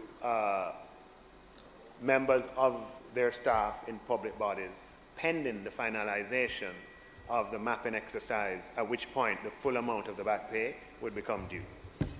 So it only applies to employees who would be in public bodies. So any civil servant not in a public body, not in a grouping that has already signed, they would not be eligible for that advance. That's correct? Okay. Yes, that's correct. It's public bodies and the one or two executive agencies, which function in much the same way. And the principle being that we have a fair understanding of what the final results will be, because there's a big overlap. Many of those are not represented by unions, and those that are, there's a big overlap between the unions who have already signed, and not a perfect overlap, but a big overlap between the unions who have already signed and the unions in representation of many of the public bodies. Not a perfect overlap, but a big one. So we have a fair idea of what the final figures are likely to be, even though to calculate it to the person, that will take a little more time. And the view is that the employee should not, we're trying to accommodate the employee who has waited patiently and due to no fault of their own. That part of the exercise is not yet completed. And just to confirm, so any grouping that would fall under the umbrella of having signed, barring the administrative challenges which you have outlined, those persons should receive their back pay in December, barring the administrative challenges. Yes, but administrative challenges is everything. So barring administrative challenges, right? So as minister, that is the policy intent. But we're going to need hundreds, if not thousands, of people to do their part of the job, right? To make sure that indeed happens. So, you know, it's a big undertaking, as you can understand. And you are contributing, grateful to you, by accommodating the swift consideration of the second supplementary. So, Madam Speaker, I now move. So, we don't have to have the discussion tomorrow, Madam Speaker. It don't look that way. Huh? Well, the truth is, it's a one-issue supplementary, basically. It's taking money from a contingency and spreading it to all ministry departments and agencies for the payment to be made. It ought not to be contentious. It's a December to remember kind of budget.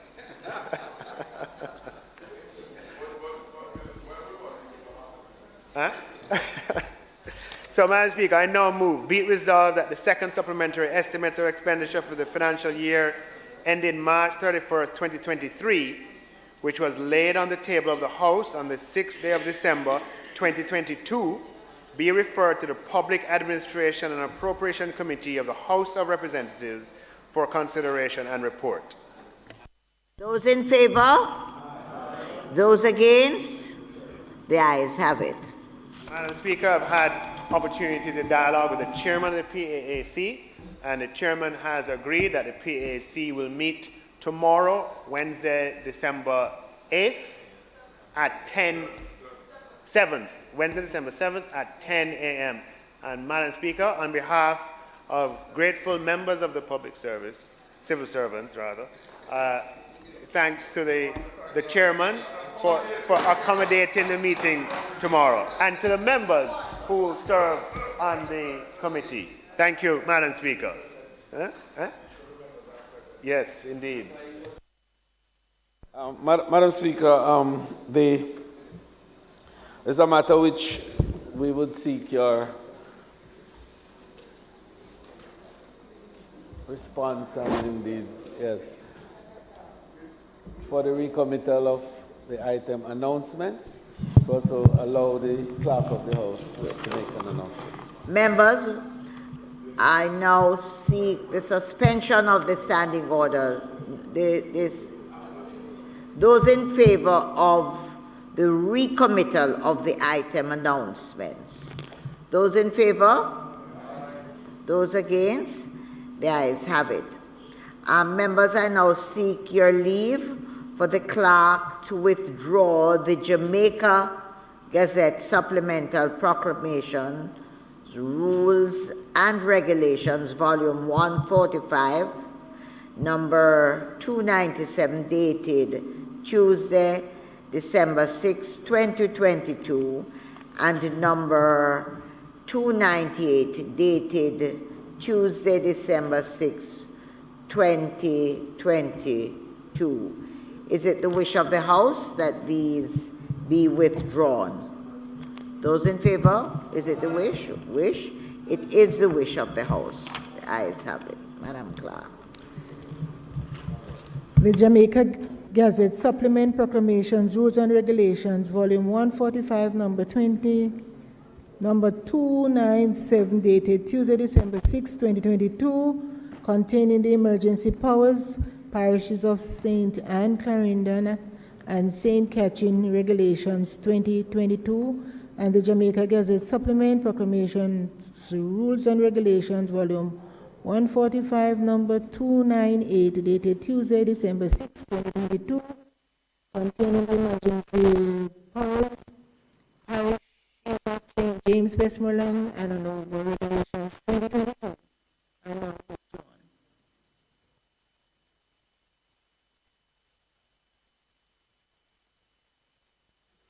Madam Speaker, it is not intended to do any further business for the day. I therefore ask that you adjourn this Honorable House until tomorrow, December 7th, at 2 p.m. at the George William Gordon House. Madam Speaker, whilst on this motion for adjournment, I'd just like to indicate to the House that it is intended to conclude the business of the House for this season on the 14th of December, and the 14th of December, next Wednesday, following the presentation by the Governor of the Bank of Jamaica on the report of the BOJ. Madam Speaker, it is our wish that the meeting on the 13th, that members do pay some attention to their attendance on that day, and with that we begin, as per usual, promptly at 2 p.m. May it please you, Madam Speaker. Members, ask that you take note of the request of the House Leader for our meetings next week. The question now before the House is that we do adjourn until tomorrow, Wednesday, the 7th of December at 2 p.m. Those in favor? Those against? The ayes have it. This House is now adjourned.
Every Jamaican has the right to know what is happening in Parliament, to know when new laws are being passed, and to give their opinions on legislation before either house.